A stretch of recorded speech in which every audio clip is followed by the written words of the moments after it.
ಸಮಯವರಿ ತರಳಿ ಬಾ ಒಲವೇ ನಲಿದು ಇಂತೆಮ್ಮ ಭಿನ್ನಹವ ಮಾರ ಮನ್ನಿಸಲಿ ಆಮೋದಕ್ಕಾಗುವಲು ಬಾಳನಾಗಿಸಲಿ. ಈ ಪ್ರಾರ್ಥನೆಯೊಂದಿಗೆ ಇಂದಿನ ಕೆಲವು ಟಿಪ್ಪಣಿಗಳನ್ನು ನಿಮ್ಮ ಮುಂದೆ ಮಂಡಿಸುವುದಕ್ಕೆ ಪ್ರಯತ್ನ ಪಡ್ತೇನೆ. ಈಗ ನಾನು ಹೇಳಿದ್ದು ಅಹಲ್ಯೆ ಪಠ್ಯದ ಆರಂಭದಲ್ಲಿ ಬರುವ ಪ್ರಾರ್ಥನೆ. ಅದಕ್ಕೆ ಮುಂದೆ ಬರ್ತೀನಿ. ಅದಕ್ಕೆ ಮೊದಲು ಈ ಅಹಲ್ಯೆ ಪಠ್ಯಕ್ಕೆ ಸಂಬಂಧಪಟ್ಟ ಹಾಗೆ ಒಂದು ವಿಶೇಷವಾದ ಅಪರೂಪದ ಮಾಹಿತಿಯನ್ನು ನಿಮಗೆ ಕೊಡೋದಕ್ಕೆ ನನಗೊಂದು ಅವಕಾಶ ಸಿಕ್ತು. ಅದು ಏನು ಅಂದರೆ, ಪೂತಿ ನರಸಿಂಹಾಚಾರ್ಯವರು ಈ ಅಹಲ್ಯೆ ಕೃತಿಯನ್ನು ನಮ್ಮ ಶಿವರಾಮ್ ಶಾಸ್ತ್ರಿ ಎಂಬತಕ್ಕಂತಹ ಒಬ್ಬ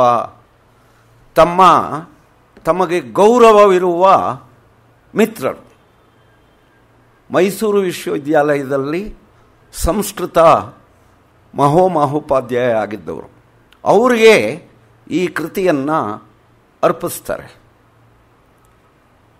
ಇಲ್ಲಿ ನನ್ನ ಹತ್ರ ಅಹಲ್ಯೆ ಪ್ರತಿಯ ಮೊದಲನೆಯ ಮುದ್ರಣದ ಒಂದು ವಿಶೇಷವಾದ ಪ್ರತಿ ಇದೆ. ನೀವು ನೋಡಿ, ಮೊದಲನೆಯ ಮುದ್ರಣ ಇದು ಕೂಡ ಮೊದಲನೆಯ ಮುದ್ರಣ, ಸಾದಾ ಪ್ರತಿ 1941ರಲ್ಲಿ ಬಂದದ್ದು. ಇದರ ವಿಶೇಷ ಏನು ಅಂದರೆ, ನಿಮ್ಗೆ ಆಶ್ಚರ್ಯ ಆಗ್ಬೋದು. ಬಹುಶಃ ಮೊದಲನೇ ಸಲ ಬಹಳ ಜನ ಇದನ್ನು ನೋಡ್ತಾ ಇದ್ದೀರಿ ಅಂದ್ಕೊಂಡಿದ್ದೀನಿ.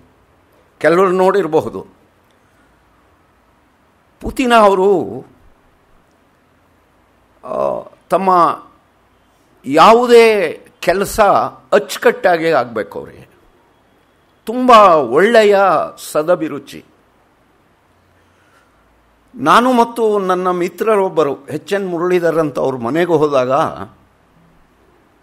70ರ ದಶಕದ ಕೊನೆಯಲ್ಲಿ ಅವರು ಬೆಳ್ಳಿ ಬಟ್ಲಲ್ಲಿ ಬಿಡಿಸಿದ ದಾಳಿಂಬೆ ಹಣ್ಣನ್ನು ಕೊಟ್ಟರು. ಒಂದು ಪದ್ಯ ಇದೆ ಅವ್ರದ್ದು. ನಾವು ಭಾಳ ಖುಷಿಯಾಯಿತು. ಅವರ ಪ್ರತಿಯೊಂದು ಕೆಲಸದಲ್ಲೂ ಆ ರೀತಿಯ ಅಚ್ಚುಕಟ್ಟು ಮತ್ತು ಸದಭಿರುಚಿ ಕಾಣ್ತಾ ಇತ್ತು. ಇದು 41ರಲ್ಲಿ ಬಂದಿರೋದ್ರಿಂದ ಬಳಸಿ ಈ ಥರ ಆಗಿರ್ತಕ್ಕಂಥದ್ದು. ಪುಸ್ತಕ ಒಂದು 10-15 ಪ್ರತಿಗಳನ್ನು, ಪ್ರತಿಯೊಂದು ಅವರು ಪ್ರಕಟಿಸಿದ ಪುಸ್ತಕಗಳನ್ನು ಹೀಗೆ ತರೋರವರು.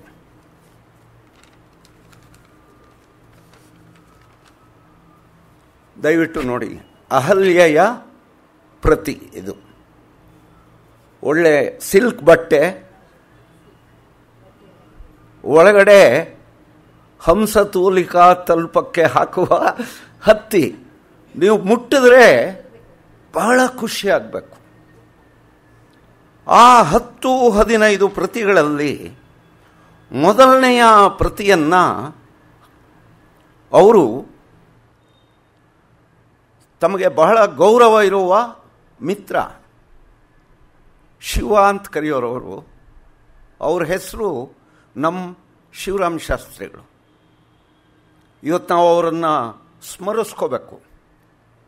ಯಾಕೆಂದರೆ ಆರಂಭದೊಳಗೆ ಅರ್ಪಣೆಯಲ್ಲಿಯೇ ಅವ್ರ ಬಗ್ಗೆ ಬರೀತಾರೆ. ಈ ಪ್ರತಿಯ ಒಡತಿ, ಕವಿಯಲ್ಲ, ಒಡತಿ ಇಲ್ಲಿ ಬಂದಿದ್ದಾರೆ. ಕವಿತಾ ಶಾಸ್ತ್ರಿ ಅಂಥೇಳಿ, ಅವರು ನಮ್ಮ ಶಿವರಾಮ್ ಶಾಸ್ತ್ರಿಯವರ ಮೊಮ್ಮಗಳು. ಆ ದಂಪತಿಗಳಿಬ್ಬರೂ ಬಂದಿದ್ದಾರೆ. ನಮ್ಮ TIFR ಅಲ್ಲಿರ್ತಕ್ಕಂಥ ಪ್ರೊಫೆಸರ್ CS ಅರವಿಂದ ಅವರು. ಇದರ ದರ್ಶನ ಭಾಗ್ಯ ನಿಮಗೆ ಸಿಕ್ತಲ್ಲ, ಇದರ ಶ್ರೇಯಸ್ಸು ಅವ್ರಿಗೆ ಸಲ್ಲತ್ತೆ. ಇದು ನಾನು ಯಾತಕ್ಕೋಸ್ಕರ ಇದನ್ನು ಹೇಳಿದೆ ಅಂದರೆ, ಪುತಿನ ಅವರ ಒಂದು ಆ ದೃಷ್ಟಿಕೋನ ಇದೆಯಲ್ಲ, ಹಿರಿಯರಿಗೆ ಒಳ್ಳೆ ಪುಸ್ತಕ ಕೊಡಬೇಕು. ಸೊ ಅವರು ಬಹುಶಃ ನನಗೆ ಗೊತ್ತಿರೋ ಹಾಗೆ, ಬೇರೆ ಮೂಲಗಳಿಂದ ನಾನು ತಿಳ್ಕೊಂಡ ಹಾಗೆ, ಆಮೇಲೆ ಪುತಿನ ಅವ್ರಿಗೆ ನನ್ನ ಮೇಲೆ ಬಹಳ ವಿಶ್ವಾಸ ಇರಲಿ. ನನಗೆ ಗೊತ್ತಿರೋ ಹಾಗೆ ಅವರು ಆ 10-15 ಪ್ರತಿಗಳನ್ನು ಈ ಸಂಸ್ಥೆಯ ಸಂಸ್ಥಾಪಕರಾದ ಡಾಕ್ಟರ್ ಡಿ ವಿ ಗುಂಡಪ್ಪನವರು, ಶಿವರಾಮ್ ಕಾರಂತರು, ಬೇಂದ್ರೆಯವರು, ವಿ ಸೀತಾರಾಮಯ್ಯ ಇಂತಹ ಕನ್ನಡದ ದಿಗ್ಗಜಗಳಿಗೆ ಆ ಪ್ರತಿಗಳನ್ನು ಕೊಡ್ತಾಯಿದ್ರು. ಆದರೆ ಮೊದಲನೆಯ ಪ್ರತಿಯ ಶ್ರೇಯಸ್ಸು ಮಾತ್ರ ನಮ್ಮ ಶಿವರಾಮ ಶಾಸ್ತ್ರಿಗಳಿಗೆ. ಇಲ್ಲಿ ನಾನು ನಿನ್ನೆ ಮತ್ತೆ ಅವರ ಮೂಲಕವೇ ನಮ್ಮ ಶಿವರಾಮ ಶಾಸ್ತ್ರಿಗಳ ಜೊತೆ ಕವಿವರ್ಯ ಪೂತಿ ನರಸಿಂಹಾಚಾರ್ಯ ಇರ್ತಕ್ಕಂಥ ಒಂದು ಛಾಯಾಚಿತ್ರವನ್ನು ಕೂಡ ನಾನು ಇಟ್ಕೊಂಡಿದ್ದೀನಿ. ಇದಕ್ಕೂ ನೆರವು ನೀಡಿದವರು ಅರವಿಂದ ದಂಪತಿಗಳು. ಇರಲಿ, ಇಷ್ಟು ಹೇಳಿ ನನ್ನ ಟಿಪ್ಪಣಿಗಳನ್ನು ಆರಂಭ ಮಾಡ್ತೇನೆ. ಕನ್ನಡ ನವೋದಯ ಕಾವ್ಯದ ಕ್ಷೇತ್ರದಲ್ಲಿ ಹೊಸಗನ್ನಡ ಸಾಹಿತ್ಯದ ರತ್ನತ್ರಯರು ಅಂತ ಹೇಳಿ ಬೇಂದ್ರೆ, ಕುವೆಂಪು ಮತ್ತು ಪೂತಿ ನರಸಿಂಹಾಚಾರ್ಯವರಿಗೆ ಗುರುತಿಸ್ತಾರೆ. ಪುರೋಹಿತ ತಿರುನಾರಾಯಣ ನರಸಿಂಹಾಚಾರ್ಯ ಅವರು ಪೂರ್ತಿ ಹೆಸರು. ಅವರಿಗೆ ನಾನು ಇದುವರೆಗೆ ಸಾಹಿತ್ಯದ ವಿದ್ಯಾರ್ಥಿಯಾಗಿ ಅಧ್ಯಯನ ಮಾಡ್ತಿರ್ತಕ್ಕಂಥ ಸಂದರ್ಭದಲ್ಲಿ ಬಹುಶಃ ಪೂತಿ ನರಸಿಂಹಾಚಾರ್ಯ ಅವರ ಒಂದು ಗುಣ ಮತ್ತು ಪ್ರಮಾಣದ ಸಾಹಿತ್ಯಕ್ಕೆ ಅವರಿಗೆ ಯಾವ ಸ್ಥಾನ, ಎಷ್ಟು ಒಂದು ಪ್ರಶಸ್ತಿಗಳು ಸಿಗಬೇಕಿತ್ತೋ ಅಷ್ಟು ಸಿಕ್ಕಿಲ್ಲ ಅಂತಲೇ ನಾನು ಅಂದ್ಕೊಂಡಿರ್ತಕ್ಕಂಥದ್ದು.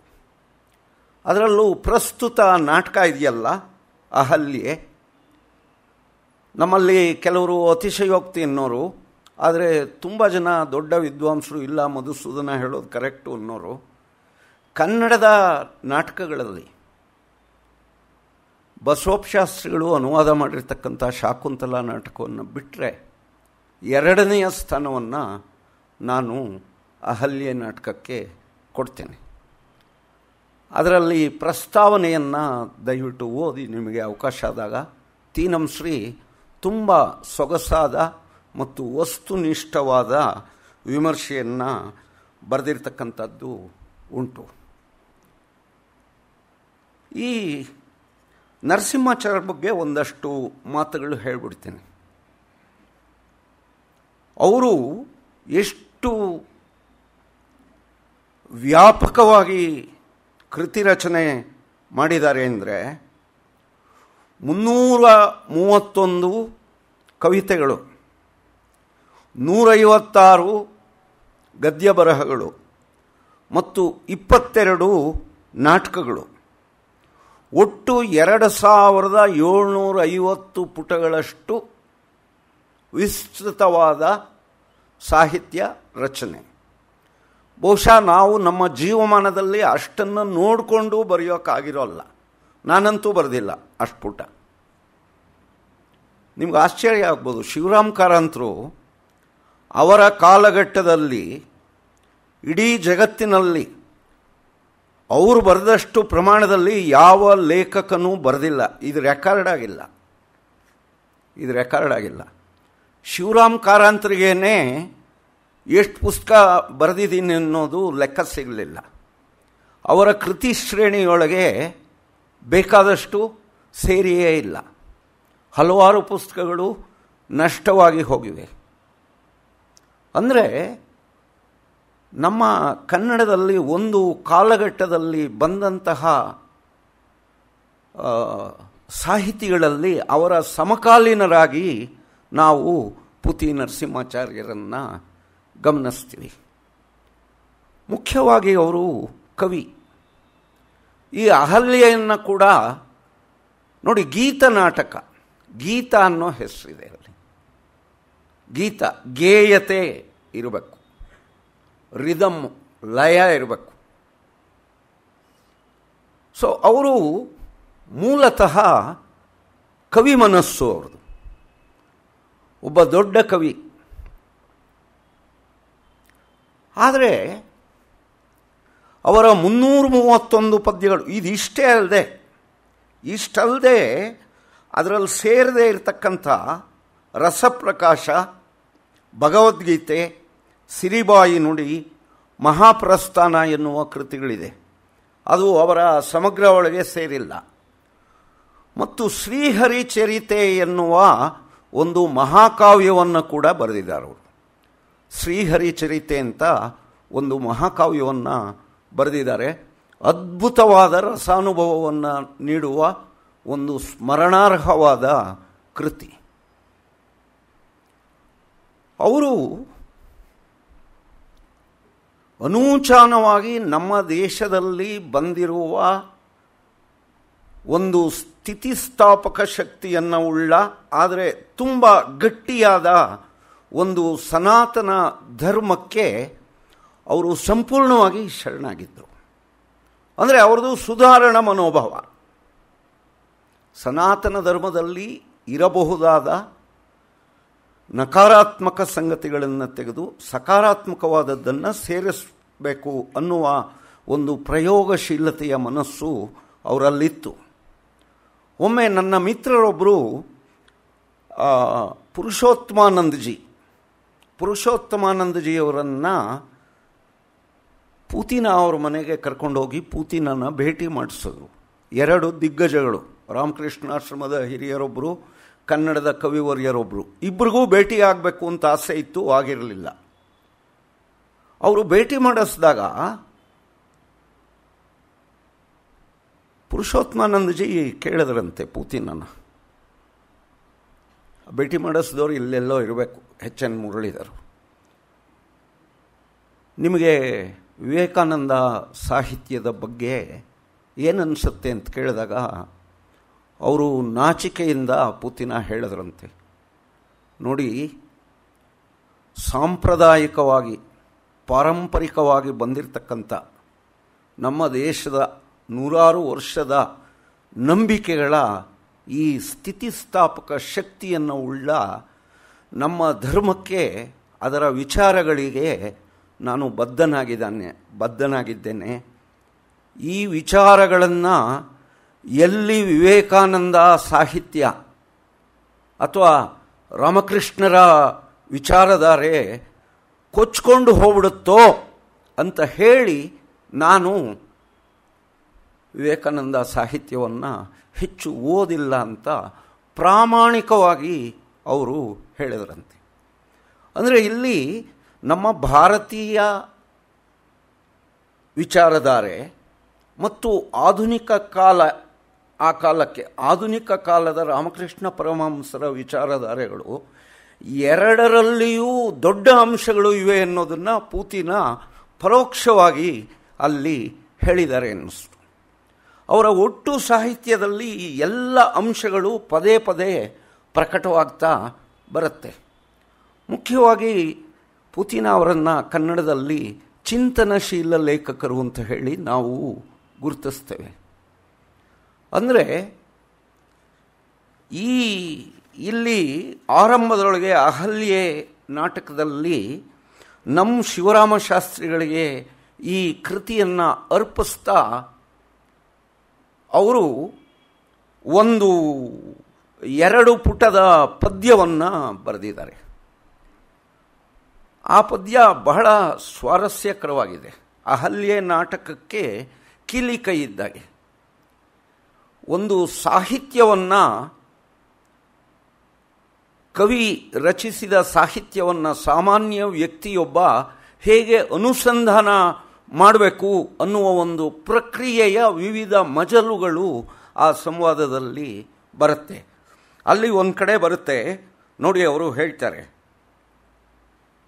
ಕವಿ ಹೇಳೋದು ವ್ಯಕ್ತಿ ಪೂತಿನಾಗೆ, ಕವಿ ಪೂತಿನಾಗೆ ವ್ಯಕ್ತಿ ಪೂತಿನ ಹೇಳ್ತಾ ಇದ್ದಾರೆ, ನಾನೆಂದೇನು ಕವಿ ಇದು ಅನಿವಾರ್ಯ ಎನ್ನದು ತತ್ವಾನ್ವೇಷಣ ಕಾರ್ಯ.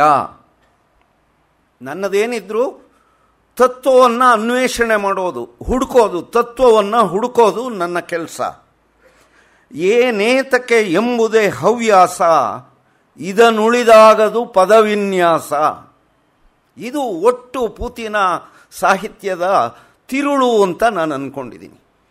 ಅವರ ಅನೇಕ ಕವಿತೆಗಳು ಪ್ರಶ್ನೆಯಿಂದ ಎಂಡಾಗುತ್ತೆ, ಉತ್ತರ ಸಿಗಲ್ಲ, ಉತ್ತರ ಸಿಗೋದಿಲ್ಲ, ಪ್ರಶ್ನೆಯೊಂದಿಗೆ ಎಂಡಾಗುತ್ತೆ. ಈಗ ಕನ್ನಡದ ಅನೇಕ ಕವಿಗಳು ರೂಲ್ಸ್ ಬಗ್ಗೆ ಬರೀತಾರೆ, ಆದರೆ ಪೂತಿನ ಎಕ್ಸೆಪ್ಷನ್ ಬಗ್ಗೆ ಬರೀತಾರೆ. ಎಲ್ಲರೂ ಬಹಳ ಜನ ದೊಡ್ಡ ಕವಿಗಳು ಕೂಡ ರೂಲ್ಸ್ ಬಗ್ಗೆ ಬರೆದ್ರೆ, ಪೂತಿ ನರಸಿಂಹಾಚಾರ್ಯರು ಎಕ್ಸೆಪ್ಷನ್ಸ್ ಬಗ್ಗೆ ಬರೀತಾರೆ.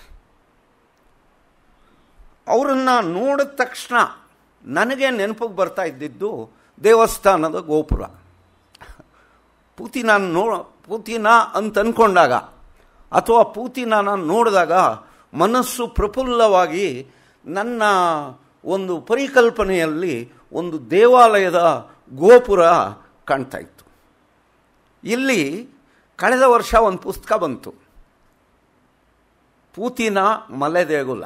ಇದು ಪರಿಕಲ್ಪನೆ ಎಚ್.ಎಸ್. ವೆಂಕಟೇಶ್ ಮೂರ್ತಿ, ಎ.ಎನ್. ಮುಕುಂದ್ ಅನ್ನೋರು. ಆ ಮಲೆದೇಗುಲ ಅದ್ಭುತವಾದ ಆಧ್ಯಾತ್ಮಿಕ ಪದ್ಯ, ಬಹಳ ಕಷ್ಟ ಅರ್ಥ ಆಗೋದು. ನಾವು ಕೆಲವರು ಸುಮಾರು 6 ತಿಂಗಳು, ವಾರಕ್ಕೆ 2 ಸಲ ಕೂತು ಚರ್ಚೆ ಮಾಡಿಕೊಂಡು ಓದಿ ಅರ್ಥ ಮಾಡ್ಕೊಳ್ಳೋದಕ್ಕೆ ಪ್ರಯತ್ನ ಪಟ್ವಿ. ಅರ್ಥ ಮಾಡ್ಕೊಂಡಿದ್ದೀವಿ ಅನ್ನೋ ಭ್ರಮೆ ಒಳಗೆ ಇದ್ದೀವಿ. ಅದು ಎಷ್ಟರ ಮಟ್ಟಿಗೆ ಸತ್ಯವೋ ಗೊತ್ತಿಲ್ಲ. ಅದರಲ್ಲಿ ಒಂದು 8 ದಿನ ಪೂತಿನ ಅವ್ರ ಮನೆಯಲ್ಲಿ ಮೇಲ್ಕೋಟೆಯಲ್ಲೇ ಓದಿದ್ವಿ. ಅದು ನಮಗೆ ಭಾಳ ಸಂತೋಷವನ್ನು ನೀಡಿದ ವಿಚಾರ. ಇದರಲ್ಲಿ ಪ್ರತಿಯೊಂದು ಪುಟದಲ್ಲೂ ಪ್ರತಿಯೊಂದು ಪದ್ಯಕ್ಕೂ ಒಂದೊಂದು ಚಿತ್ರವನ್ನು ನೀಡಲಾಗಿದೆ. ನೋಡಿ, ನಮ್ಮ ಕನ್ನಡ ಎಷ್ಟು ಚೆನ್ನಾಗಿ ಕಾಣುತ್ತೆ ಅಂದರೆ ನಾವು ಹುಡುಕೊಂಡು ಹೋಗಬೇಕು. ಹುಡುಕಿದ್ರೆ ಸಿಗುತ್ತೆ, ಹುಡುಕದೆ ಹೋದರೆ ಸಿಗೋ. ನಮ್ಮ ಹತ್ರ ಬರೋಲ್ಲ, ನಾವು ಅದರ ಹತ್ರ ಹೋಗಬೇಕು. ಇದು ನಾನು ಯಾತಕ್ಕೋಸ್ಕರ ಹೇಳಿದೆ ಅಂದರೆ, ಅವರನ್ನು ಭಾಗವತ ಕವಿ ಅಂತಲೂ ಕೆಲವರು ಗುರುತಿಸ್ತಾರೆ. ಭಾಗವತ ಅಂದರೆ ಭಕ್ತ. ಆಮೇಲೆ ಅವರ ಯಾವುದೇ ಸಾಹಿತ್ಯದ ಒಂದು ವಿಚಾರಗಳಲ್ಲಿ ಒಂದು ದೇವಾಲಯ ಬರುತ್ತೆ. ಒಬ್ಬ ಅಭಿಸಾರಿಕೆಯ ಬಗ್ಗೆ ಒಂದು ಪದ್ಯ ಇದೆ ಅವ್ರದ್ದು, ಪ್ರತೀಕ್ಷೆ ಅಂತ. ಅಲ್ಲಿ ಕೂಡ ಆ ಅಭಿಸಾರಿಕೆ ತನ್ನ ಇನಿಯನಿಗೆ ಕಾಯ್ತಾ ಇದ್ದಾಳೆ. ಅವನು ಬರ್ತಾನೆ, ಅವಳಿಗೆ ಗೊತ್ತು ರಾತ್ರಿ 8 ಗಂಟೆ ಆಗಬೇಕು, ಕತ್ಲಲ್ಲಿ ಯಾರಿಗೂ ಗೊತ್ತಿಲ್ಲದೆ ಬರಬೇಕು. ಅಲ್ಲಿ ಅವಳಿಗೆ ಗುಡಿಯ ಗಂಟೆಯ ಬಾಜನೆ ಕೇಳುತ್ತೆ. ಓ, ಈಗ ದೇವಸ್ಥಾನಕ್ಕೆ ಹೋಗಿ ಪ್ರಸಾದ ತಗೊಂಡಿದ್ದಾನೆ, ಜನ ಎಲ್ಲ ಹೊರಟೋಗ್ತಾರೆ, ಈಗ ಅವನು ಬರ್ತಾನೆ. ಅಂದರೆ ಎಲ್ಲೋ ಒಂದು ಕಡೆ ಅವರು ಈ ಭಾರತೀಯ ಧರ್ಮ ಅವರ ಮನಸ್ಸಿನ ಮೇಲೆ ತುಂಬ ಹರಳುಗೊಂಡಿದೆ, ಹೆಪ್ಪುಗಟ್ಬಿಟ್ಟಿದೆ. ಅದು ಅವರ ಎಲ್ಲ ಕೃತಿಗಳಲ್ಲಿ ಬರುತ್ತೆ. ಒಬ್ಬ ದಲಿತನೊಬ್ಬ ತನ್ನ ಗುಡಿಸಿಲಿನಲ್ಲಿ ತನ್ನ ಮೊಮ್ಮಗನಿಗೆ ಕುಡಿಲ ಅಂದ್ಕೊಂಡು ಹೆಂಡ ಕುಡಿಯೋ ಚಿತ್ರದ ಒಂದು ಪದ್ಯ ಇದೆ. ಅಲ್ಲೂ ಕೂಡ ದೇವರ ಬಗ್ಗೆ ಒಂದು ಪ್ರಸ್ತಾಪ ಬರುತ್ತೆ. ನನಗೆ ಆಶ್ಚರ್ಯ ಆಯಿತು. ಇರಲಿ, ಇದರ ಜೊತೆಗೆ ಅವರ ಗದ್ಯ ಕೂಡ ಅದ್ಭುತವಾದ ಗದ್ಯ.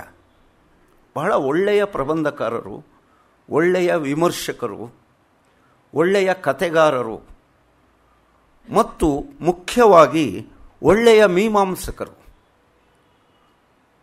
ಅವ್ರದ್ದು ಕಾವ್ಯ ಕುತೂಹಲ ಅಂತ ಪುಸ್ತಕ, ಎಷ್ಟು ಚೆನ್ನಾಗಿದೆ ನೋಡಿ ಹೆಸರು, ಕಾವ್ಯ ಕುತೂಹಲ ಅಂತ. ಅದರೊಳಗೆ ಲೇಖನಗಳನ್ನು ನೀವು ನೋಡಬೇಕು.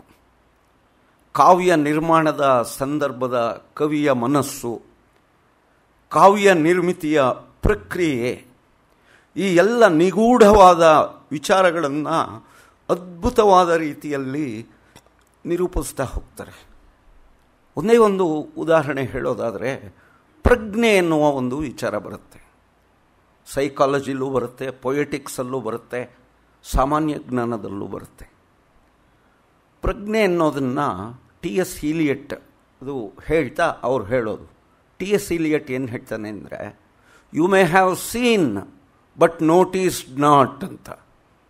ನೀವು ನೋಡಿರ್ಬೋದು, ಆದರೆ ಗಮನಿಸಿರೋಲ್ಲ. ಎದುರುಗಡೆನೇ ಹೋಗಿರ್ತಾರೆ, ನಿನ್ನ ಎದುರೇ ಹೋದೆ, ನಾವು ಗಮನಿಸಿರೋಲ್ಲ. You may have seen but noticed not. ಅದಕ್ಕೆ ಪುತಿನ ವಿವರಣೆ ಕೊಡ್ತಾ ಇನ್ನೂ ಚೆನ್ನಾಗಿ ಪ್ರಜ್ಞೆ ಅಂದರೆ ಹೀಗೆ ವಿವರಿಸಬಹುದು. ಮಗು ಅಳ್ತಾ ಇದ್ದರೆ ತಂದೆಗೆ ಗೊತ್ತಾಗತ್ತಂತೆ, ಆದರೆ ತಾಯಿ ಓಡೋಗ್ತಾಳೆ, ಎತ್ಕೋತಾಳೆ. ಅದು ಪ್ರಜ್ಞೆ. ಎಷ್ಟು ಚೆನ್ನಾಗಿದೆ ನೋಡಿ. ಮಗು ಅಳ್ತಿದ್ರೆ ತಂದೆಗೆ ಅದು ಒಂದು ವಿಷಯ ಅಷ್ಟೆ. ಮಗು ಅಳ್ತಾ ಇದೆ, ಆದರೆ ತಾಯಿ ಓಡೋಗ್ತಾಳಂತೆ, ಎಲ್ಲಿದ್ದರೂ ಓಡೋಗ್ತಾಳೆ. ಅದು ಪ್ರಜ್ಞೆ. ಆ ರೀತಿಯ ಪ್ರಜ್ಞೆ ಕವಿಗೆ ಇರಬೇಕು ಅಂತ ಹೇಳಿ ಪುತಿನ ಆ ಲೇಖನದಲ್ಲಿ ಬರೀತಾರೆ. ಇನ್ನು ಈಚಲು ಮರದ ಕೆಳಗೆ, ಧೇನುಕೋಪಾಖ್ಯಾನ, ಈ ಥರ ಅವರ ಪ್ರಬಂಧಗಳು ಮನಸ್ಸಿಗೆ ಮುದ ನೀಡುವ ಪ್ರಸಂಗಗಳು. ಮಸಾಲ ದೋಸೆಯನ್ನು ಕುರಿತು ಒಂದೇ ಒಂದು ವಾಕ್ಯ ಗಮನಿಸಿ ನೀವು. ಈ ಅದ್ಭುತವಾದ ಫಲಾಂಡು ಭಕ್ಷ್ಯವಾದ ಈ ಮಸಾಲ ದೋಸೆಯ ಮುಂದೆ ಮಡ್ಡಿ ಇಡ್ಲಿಯನ್ನು ನೀವಾಳಿಸಬೇಕು ಅಂತ ಬರೀತಾರೆ.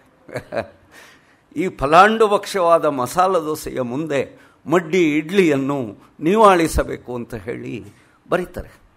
ಲಘುವಾದ ಶೈಲಿಯಲ್ಲಿಯೇ ಪ್ರಬಂಧಗಳನ್ನು ಬರೆದರೂ ಕೂಡ ಅದ್ಭುತವಾದ ಗಾಢವಾದ ಚಿಂತನೆಗಳ ಭಾರದಿಂದ ತುಳುಕ್ತಾ ಇರುತ್ತೆ ಅವರ ಪ್ರಬಂಧಗಳು. ಇನ್ನು ವಿಶೇಷವಾಗಿ ನಾವು ಪುತಿನ ಅವರನ್ನು ಕನ್ನಡದಲ್ಲಿ ಗಮನಿಸ್ತಕ್ಕಂಥದ್ದು ಅವರ ಗೀತನಾಟಕಗಳ ಮೂಲಕ.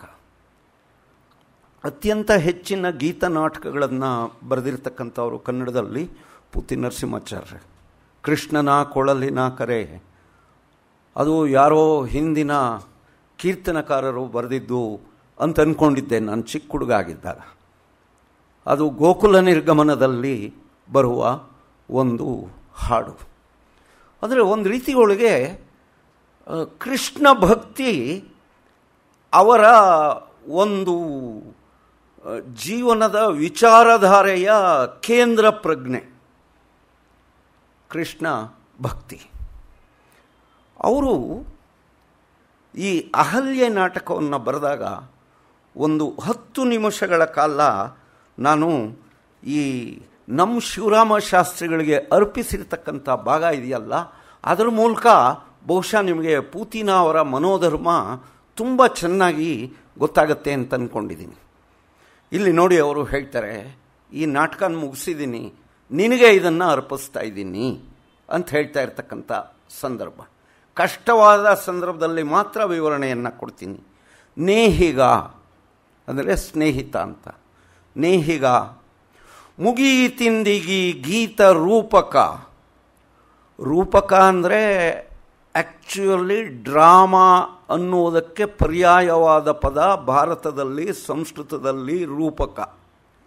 ರೂಪಕಗಳಲ್ಲಿ 10 ಬಗೆ, ಅದರಲ್ಲಿ ನಾಟಕ ಒಂದು. ಆದರೆ ನಾಟಕ ಅನ್ನುವ ಪ್ರಕಾರವೇ ಮೇಲ್ಗೈ ಪಡ್ಕೊಂಡ್ಬಿಟ್ಟು ಈಗ ಡ್ರಾಮಾ ಅನ್ನೋದಕ್ಕೆ ಈಕ್ವಲೆಂಟಾಗಿ ನಾಟಕ ಅನ್ನುವ ಶಬ್ದವು, ರೂಪಕ ಎನ್ನುವುದು ಒಂದು ಅಲಂಕಾರಗಳಲ್ಲಿ ಒಂದು ಅತ್ಯುತ್ತಮವಾದ ಅರ್ಥಾಲಂಕಾರ ಅನ್ನುವ ಅರ್ಥದಲ್ಲಿ ಇವತ್ತು ಪ್ರಯೋಗದಲ್ಲಿದೆ. ಆದರೆ ಪುತಿನ ನೋಡಿ, ಶಬ್ದಗಳ ಆಯ್ಕೆಯಲ್ಲಿ ಬಹಳ ಎಚ್ಚರ ಇರುತ್ತೆ. ಅವ್ರ ಶಬ್ದಗಳು ಬಳಸೋದಿದೆಯಲ್ಲ, ನಿನ್ನೆ ನಾವು ಮಾತಾಡ್ತಿದ್ವಿ ಅರವಿಂದ ಅವ್ರ ಜೊತೆಯಲ್ಲಿ.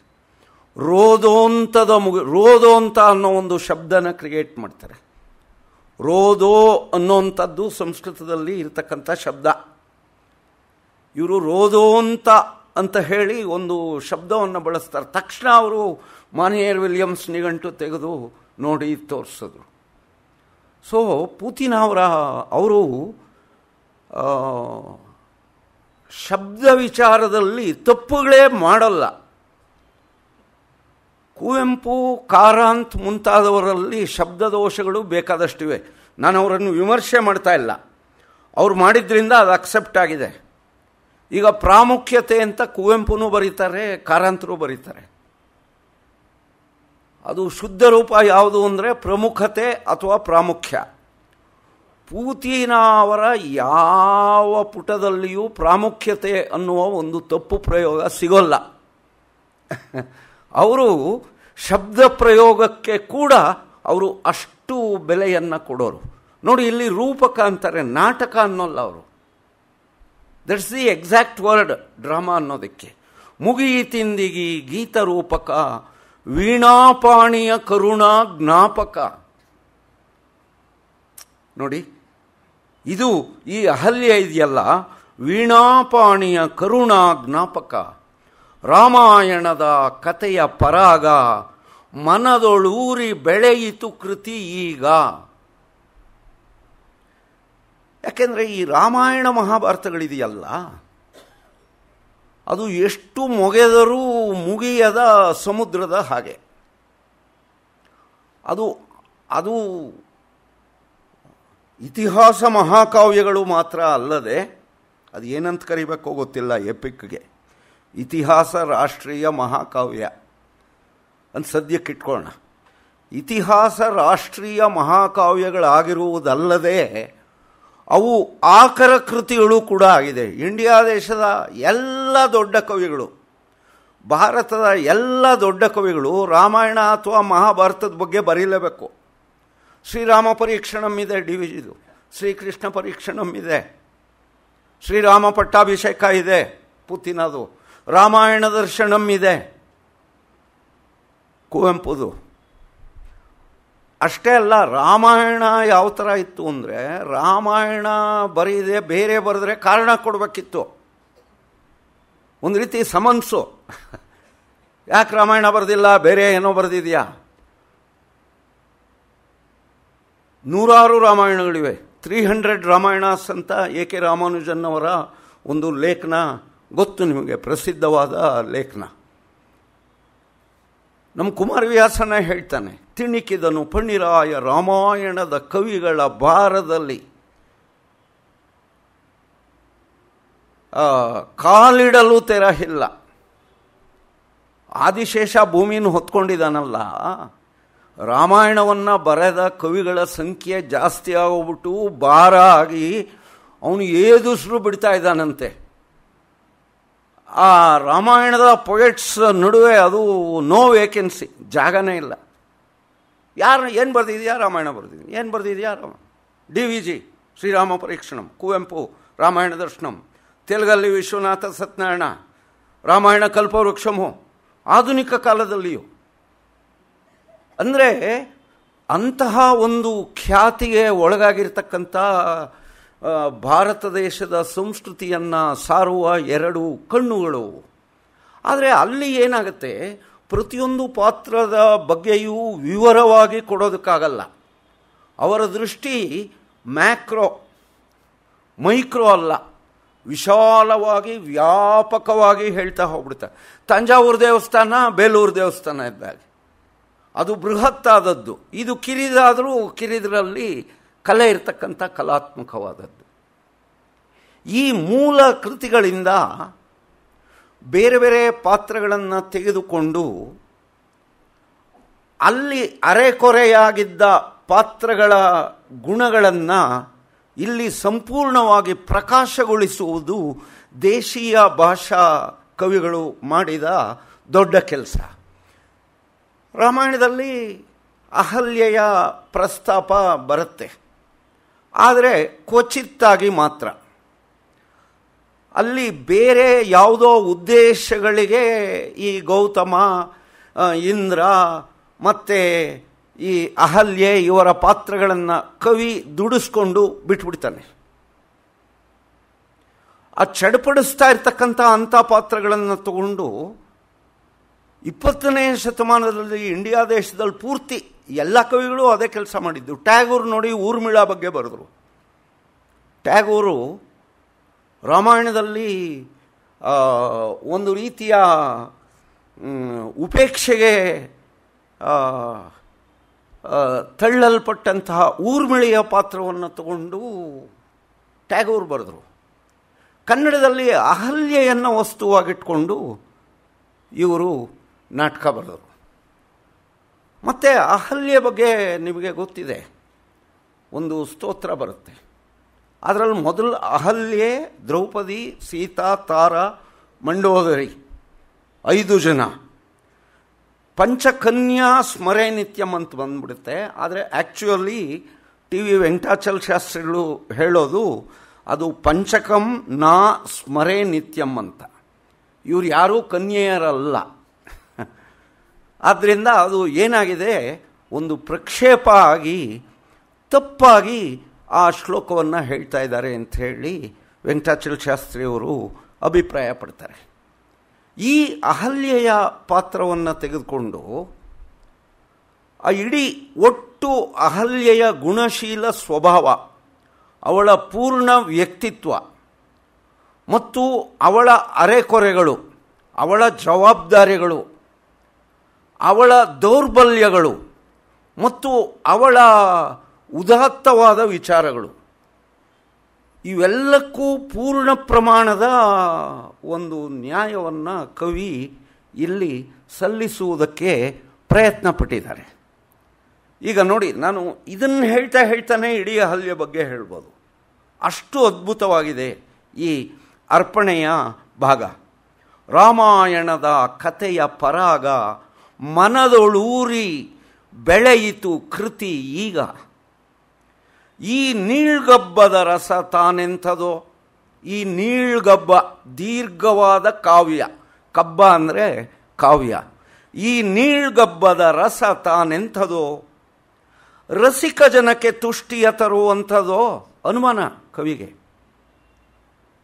ನಾನು ಬರೆದಿದ್ದೀನಿ, ಇದು ಸಹೃದಯರಿಗೆ ಇದನ್ನು ಓದಿ ಒಂದು ರಸಾನುಭವ ಉಂಟಾಗುತ್ತಾ ಅಂತ ಅನುಮಾನ. ಬುದ್ಧಿವಂತರಿಗೆ ಯಾವಾಗಲೂ ಅನುಮಾನ. ಬುದ್ಧಿವಂತರಿಗೆ ಅವರು ಪರ್ಫೆಕ್ಷನ್ 100% ಪರ್ಫೆಕ್ಷನ್ ಇದ್ದರೂ ಎಲ್ಲೋ ತಪ್ಪಾಗ್ಬಿಡಬಹುದು ಅನ್ನುವ ಒಂದು ಆತಂಕ ಅವರ ಮನಸ್ಸಿನಲ್ಲಿ ಇರುತ್ತೆ. ದಯವಿಟ್ಟು ಶಾಕುಂತಲ ನಾಟಕದ ಆರಂಭ ಭಾಗವನ್ನು ಓದಿ, ಅದನ್ನು ಅವನು ತುಂಬ ಚೆನ್ನಾಗಿ ವರ್ಣಿಸ್ತಾನೆ. ವಿಷಯಾಂತರ ಆಗತ್ತೆ, ಇಲ್ಲೇ ಬರ್ತೀನಿ. ಇವ್ರಿಗೆ ಅನುಮಾನ, ಈ ನೀಳ್ಗಬ್ಬದ ರಸ ತಾನೆಂಥದೋ, ರಸಿಕ ಜನಕ್ಕೆ ತುಷ್ಟಿಯ ತರುವಂಥದೋ. ಕೃತಿಕಾರನು ನಾನಿದನೆಂತೆರವೆಂ, ಕೃತಿಕಾರನು ನಾನಿದನೆಂತರಿವೆಂ, ಆದೊಡೆ ನನ್ನಾಮೋದದಿ ಮರೆವೆಂ. ನನ್ನ ಆಮೋದದಿಂದ ನಾನೇ ಓದ್ಕೊಂಡು ನಾನೇ ಮರಿತೀನಿ. ಕವಿಗೆ ರಸಾನುಭವ ಕೊಡದೆ ಹೋದರೆ ಅವನ ಕಾವ್ಯ ಇನ್ಯಾರಕ್ಕೆ ಕೊಟ್ಟಿತ್ತು ಅಲ್ವ? ಅಂಥ ಕಾವ್ಯಗಳು ಇವೆ ನಮ್ಮಲ್ಲಿ. ವರ್ಷಕ್ಕೆ 7,000 ಪುಸ್ತಕ ಪ್ರಕಟ ಆಗತ್ತಂತೆ ಕನ್ನಡದಲ್ಲಿ. ಹೈಯೆಸ್ಟ್ 7,000 ಪುಸ್ತಕ ಕನ್ನಡದಲ್ಲಿ ವರ್ಷಕ್ಕೆ ಆವರೇಜು ಬರ್ತಾ ಇರೋದು. ಆದೊಡೆ ನನ್ನ ಆಮೋದದಿ ಮರೆವೆಂ, ಈ ಚಿರ ಸಂದೇಹವ ತುಸು ಕಾಲ ಕೃತಕೃತಿಯಾಯಿತು ಎನ್ನುವೆನು ಬಾಳ. ಈ ಕೃತಿಯನ್ನು ಬರೆದು ನನ್ನ ಬದುಕು ಸಾರ್ಥಕವಾಯಿತು, ಅಹಲ್ಯೆಯ ಪಾತ್ರವೂ ಸಾರ್ಥಕವಾಯಿತು. ಈ ಕಬ್ಬದ ಕೆಲ ಹಾಡನ್ನು ಹಾಡಿ ಮುದವಾಂತೆನು ರಸದರ್ಶನ ಮಾಡಿ. ಅವರ ಸ್ನೇಹಿತರು ತಿನಂಶ್ರೀ, ನಮ್ಮ ಶಿವರಾಮ ಶಾಸ್ತ್ರಿಗಳು, ಮೈಸೂರಿನ ಕವಿಮಿತ್ರರು, ಇವರೆದುರು ನಮ್ಮ ಕವಿಗಳೆಲ್ಲ ಹೇಗೆ ಅಂದರೆ, ಹಳೆ ಕವಿಗಳು ಈಗಿನವರು ಹಾಗಲ್ಲ. ಮೊದಲು ಬರೆದು ತಿದ್ದಿ ಬರೆದು ಆಮೇಲೆ ಮಿತ್ರರ ಜೊತೆಲಿ ಓದಿ ಆಮೇಲೆ ರಸಾನುಭವವನ್ನು ಪಡಿತಕ್ಕಂಥ ಶಕ್ತಿ ಇರುವ ಪ್ರಬುದ್ಧರ ಎದುರು ಓದಿ ಅವರೇ ಪ್ರಕಟಿಸಿ ಅಂತ ಹೇಳಬೇಕು. ನೀವು DVG ಅವ್ರದ್ದು ವಸಂತ ಕುಸುಮಾಂಜಲಿ ಇದೆಯಲ್ಲ, ಅದ್ರ ಮುನ್ನುಡಿಯಲ್ಲಿ ಅವರು ಬರ್ಕೋತಾರೆ, ಇದು ಕವಿತೆಗಳ ನನಗೆ ಗೊತ್ತಿಲ್ಲ ಅಂತ. ಅಂದರೆ ನಾನು ಬರೆದಿರೋದು ಎಲ್ಲಿ ಕವಿತೆ ಅಲ್ವೋ ಅನ್ನೋ ಅಳುಕು DVG ಅವ್ರಿಗಿತ್ತು ಕೊನೆಯವರೆಗೂ. ಆದ್ದರಿಂದನೇ ಅಷ್ಟು ಅದ್ಭುತವಾದ ಸಾಹಿತ್ಯವನ್ನು ಅವರು ಕೊಡೋದಕ್ಕೆ ಸಾಧ್ಯ ಆಯಿತು, ಆ ಅಳುಕು. ಆಮೇಲೆ ಅವರು ಬೆಳ್ಳಾವೆ ವೆಂಕಟನಾರಾಯಣಪ್ಪನವರು, TS ವೆಂಕಣ್ಣಯ್ಯನವರು ಅವ್ರಿಗೆ ಧೈರ್ಯ ಹೇಳಿ ಪ್ರಕಟಿಸ್ತಾರೆ. ಅಂದರೆ DVG ಅವ್ರಿಗೆ ಧೈರ್ಯ ಹೇಳಬೇಕು. TS ವೆಂಕಣ್ಣಯ್ಯನವರು ಅವರು 54 ವರ್ಷಕ್ಕೆ ಹೋಗ್ಬಿಟ್ರು. ಕುವೆಂಪು ಅವರಿಗೆ ಗುರುಗಳವರು. 54 ವರ್ಷಕ್ಕೆ ಹೋದರು. ಅಂಥವರು ಡಿ ವಿ ಜಿಯವ್ರಿಗೆ ಅಯ್ಯೋ ಇದನ್ನು ಪ್ರಕಟಿಸು, ಅಯ್ಯೋ ಇದನ್ನು ಎಷ್ಟೋ ವರ್ಷಗಳ ಕಾಲ ನಿಧಾನವಾಗಿ ಡಿ ವಿ ಜಿಯವರು ಕೃತಿಗಳನ್ನು ಪ್ರಕಟಿಸಿರ್ತಕ್ಕಂಥದ್ದು ಉಂಟು ಬರೆದ ಮೇಲೆ. ಆಮೇಲೆ ಈ ಕಬ್ಬದ ಕೆಲ ಹಾಡನ್ನು ಹಾಡಿ ಮುದವಾಂತೆನು ರಸದರ್ಶನ ಮಾಡಿ ನುಡಿಗಳ ನಲ್ನಡೆ ಭಾವೋನ್ಮೇಷ ಇವ ಕಾಯಿತು ಕವಿಜನ ಸಂತೋಷ. ಕವಿಗಳು ಸಂತೋಷ ಪಟ್ಟಿದ್ದಾರೆ ಇದನ್ನು ಓದಿ. ಪ್ರತಿತ ಯಶಸ್ಕರ ಸುಹೃದರ ಮೆಚ್ಚು ಎನಗೆಂದಿತು. ಅವರೆಲ್ಲ ಮೆಚ್ಕೊಂಡಿದ್ದು ನೋಡಿ ನನಗನ್ನಿಸ್ತು ಕಬ್ಬದ ಬೆಲೆ ಹೆಚ್ಚು. ಓ, ಈ ಅಹಲ್ಯ ಇದೆಯಲ್ಲ, ಇದು ನಿಜವಾಗ್ಲೂ ಇದಕ್ಕೆ ಬೆಲೆ ಇದೆ. ನಾನು ಅಂದ್ಕೊಂಡಿರೋ ಹಾಗಲ್ಲ, ಇದು ನಾನೇ ಬರೆದಿರಬಹುದು, ನನ್ನನ್ನು ಮೀರಿ ನಾನು ಯೋಚನೆ ಮಾಡ್ತೀನಿ, ಕಬ್ಬದ ಬೆಲೆ ಹೆಚ್ಚು. ಆದ್ದರಿಂದ ಹೇಳ್ತಾ ಇದ್ದಾರೆ ಇವರು, ಅದರಿಂ ನೇಹಿಗ, ಶಿವರಾಮ ಶಾಸ್ತ್ರಿಗಳಿಗೆ, ಅದರಿಂ ನೇಹಿಗ ನಾನೆದೆ ಮಾಡಿ ಮುಡಿಪಿಡೆ ಬಂದೆನು ಅರ್ತಿಯ ಕೂಡಿ. ಪ್ರೀತಿಯಿಂದ ನಾನು ಇದನ್ನು ಮುಡಿಪಿಡ್ತಾ ಇದ್ದೀನಿ. ನಿನಗೀ ಕೃತಿಯಂ ಮಾಸತಿ ನುತಿಯಂ. ಈ ಕೃತಿಯನ್ನು ಮಾಸತಿ, ಮಹಾಸತಿಯ ಒಂದು ಸ್ತುತಿ ಇದು. ನುತಿ ಸ್ತುತಿ. ಅವಳ ಒಂದು ವ್ಯಕ್ತಿತ್ವವನ್ನು ನಾನು ತೇಜೋಭಂಗ ಮಾಡಿಲ್ಲ. ಅವಳ ವ್ಯಕ್ತಿತ್ವದ ವಿಕಾಸ ಮತ್ತು ಅವಳ ವ್ಯಕ್ತಿತ್ವದ ಶ್ರೇಷ್ಠತೆಯನ್ನು ನಾನು ಇಲ್ಲಿ ಎತ್ತಿ ತೋರಿಸಿದ್ದೇನೆ. ಮುಡಿಪಿಡೆ ಬಂದೆನು ಅರ್ತಿಯ ಕೂಡಿ ನಿನಗೀ ಕೃತಿಯಂ ಮಾಸತಿ ನುತಿಯಂ. ಭವದೊಳು ಪ್ರೇಮ ವಿಲಾಸದ ಕಥೆಯಂ. ಭವದೊಳು ಪ್ರೇಮ ವಿಲಾಸದ ಕಥೆಯಂ. ಇದು ಪ್ರೇಮ ವಿಲಾಸದ ಕತೆ.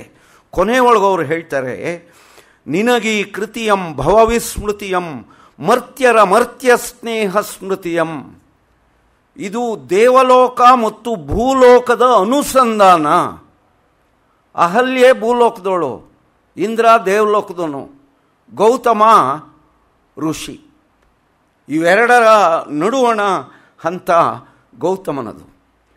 ಎಂಥ ಒಂದು ಪರಿಕಲ್ಪನೆಯನ್ನು ಇಟ್ಕೊಂಡು ಈ ನಾಟಕವನ್ನು ಅವರು ಬರೆದಿದ್ದಾರೆ ನೋಡಿ.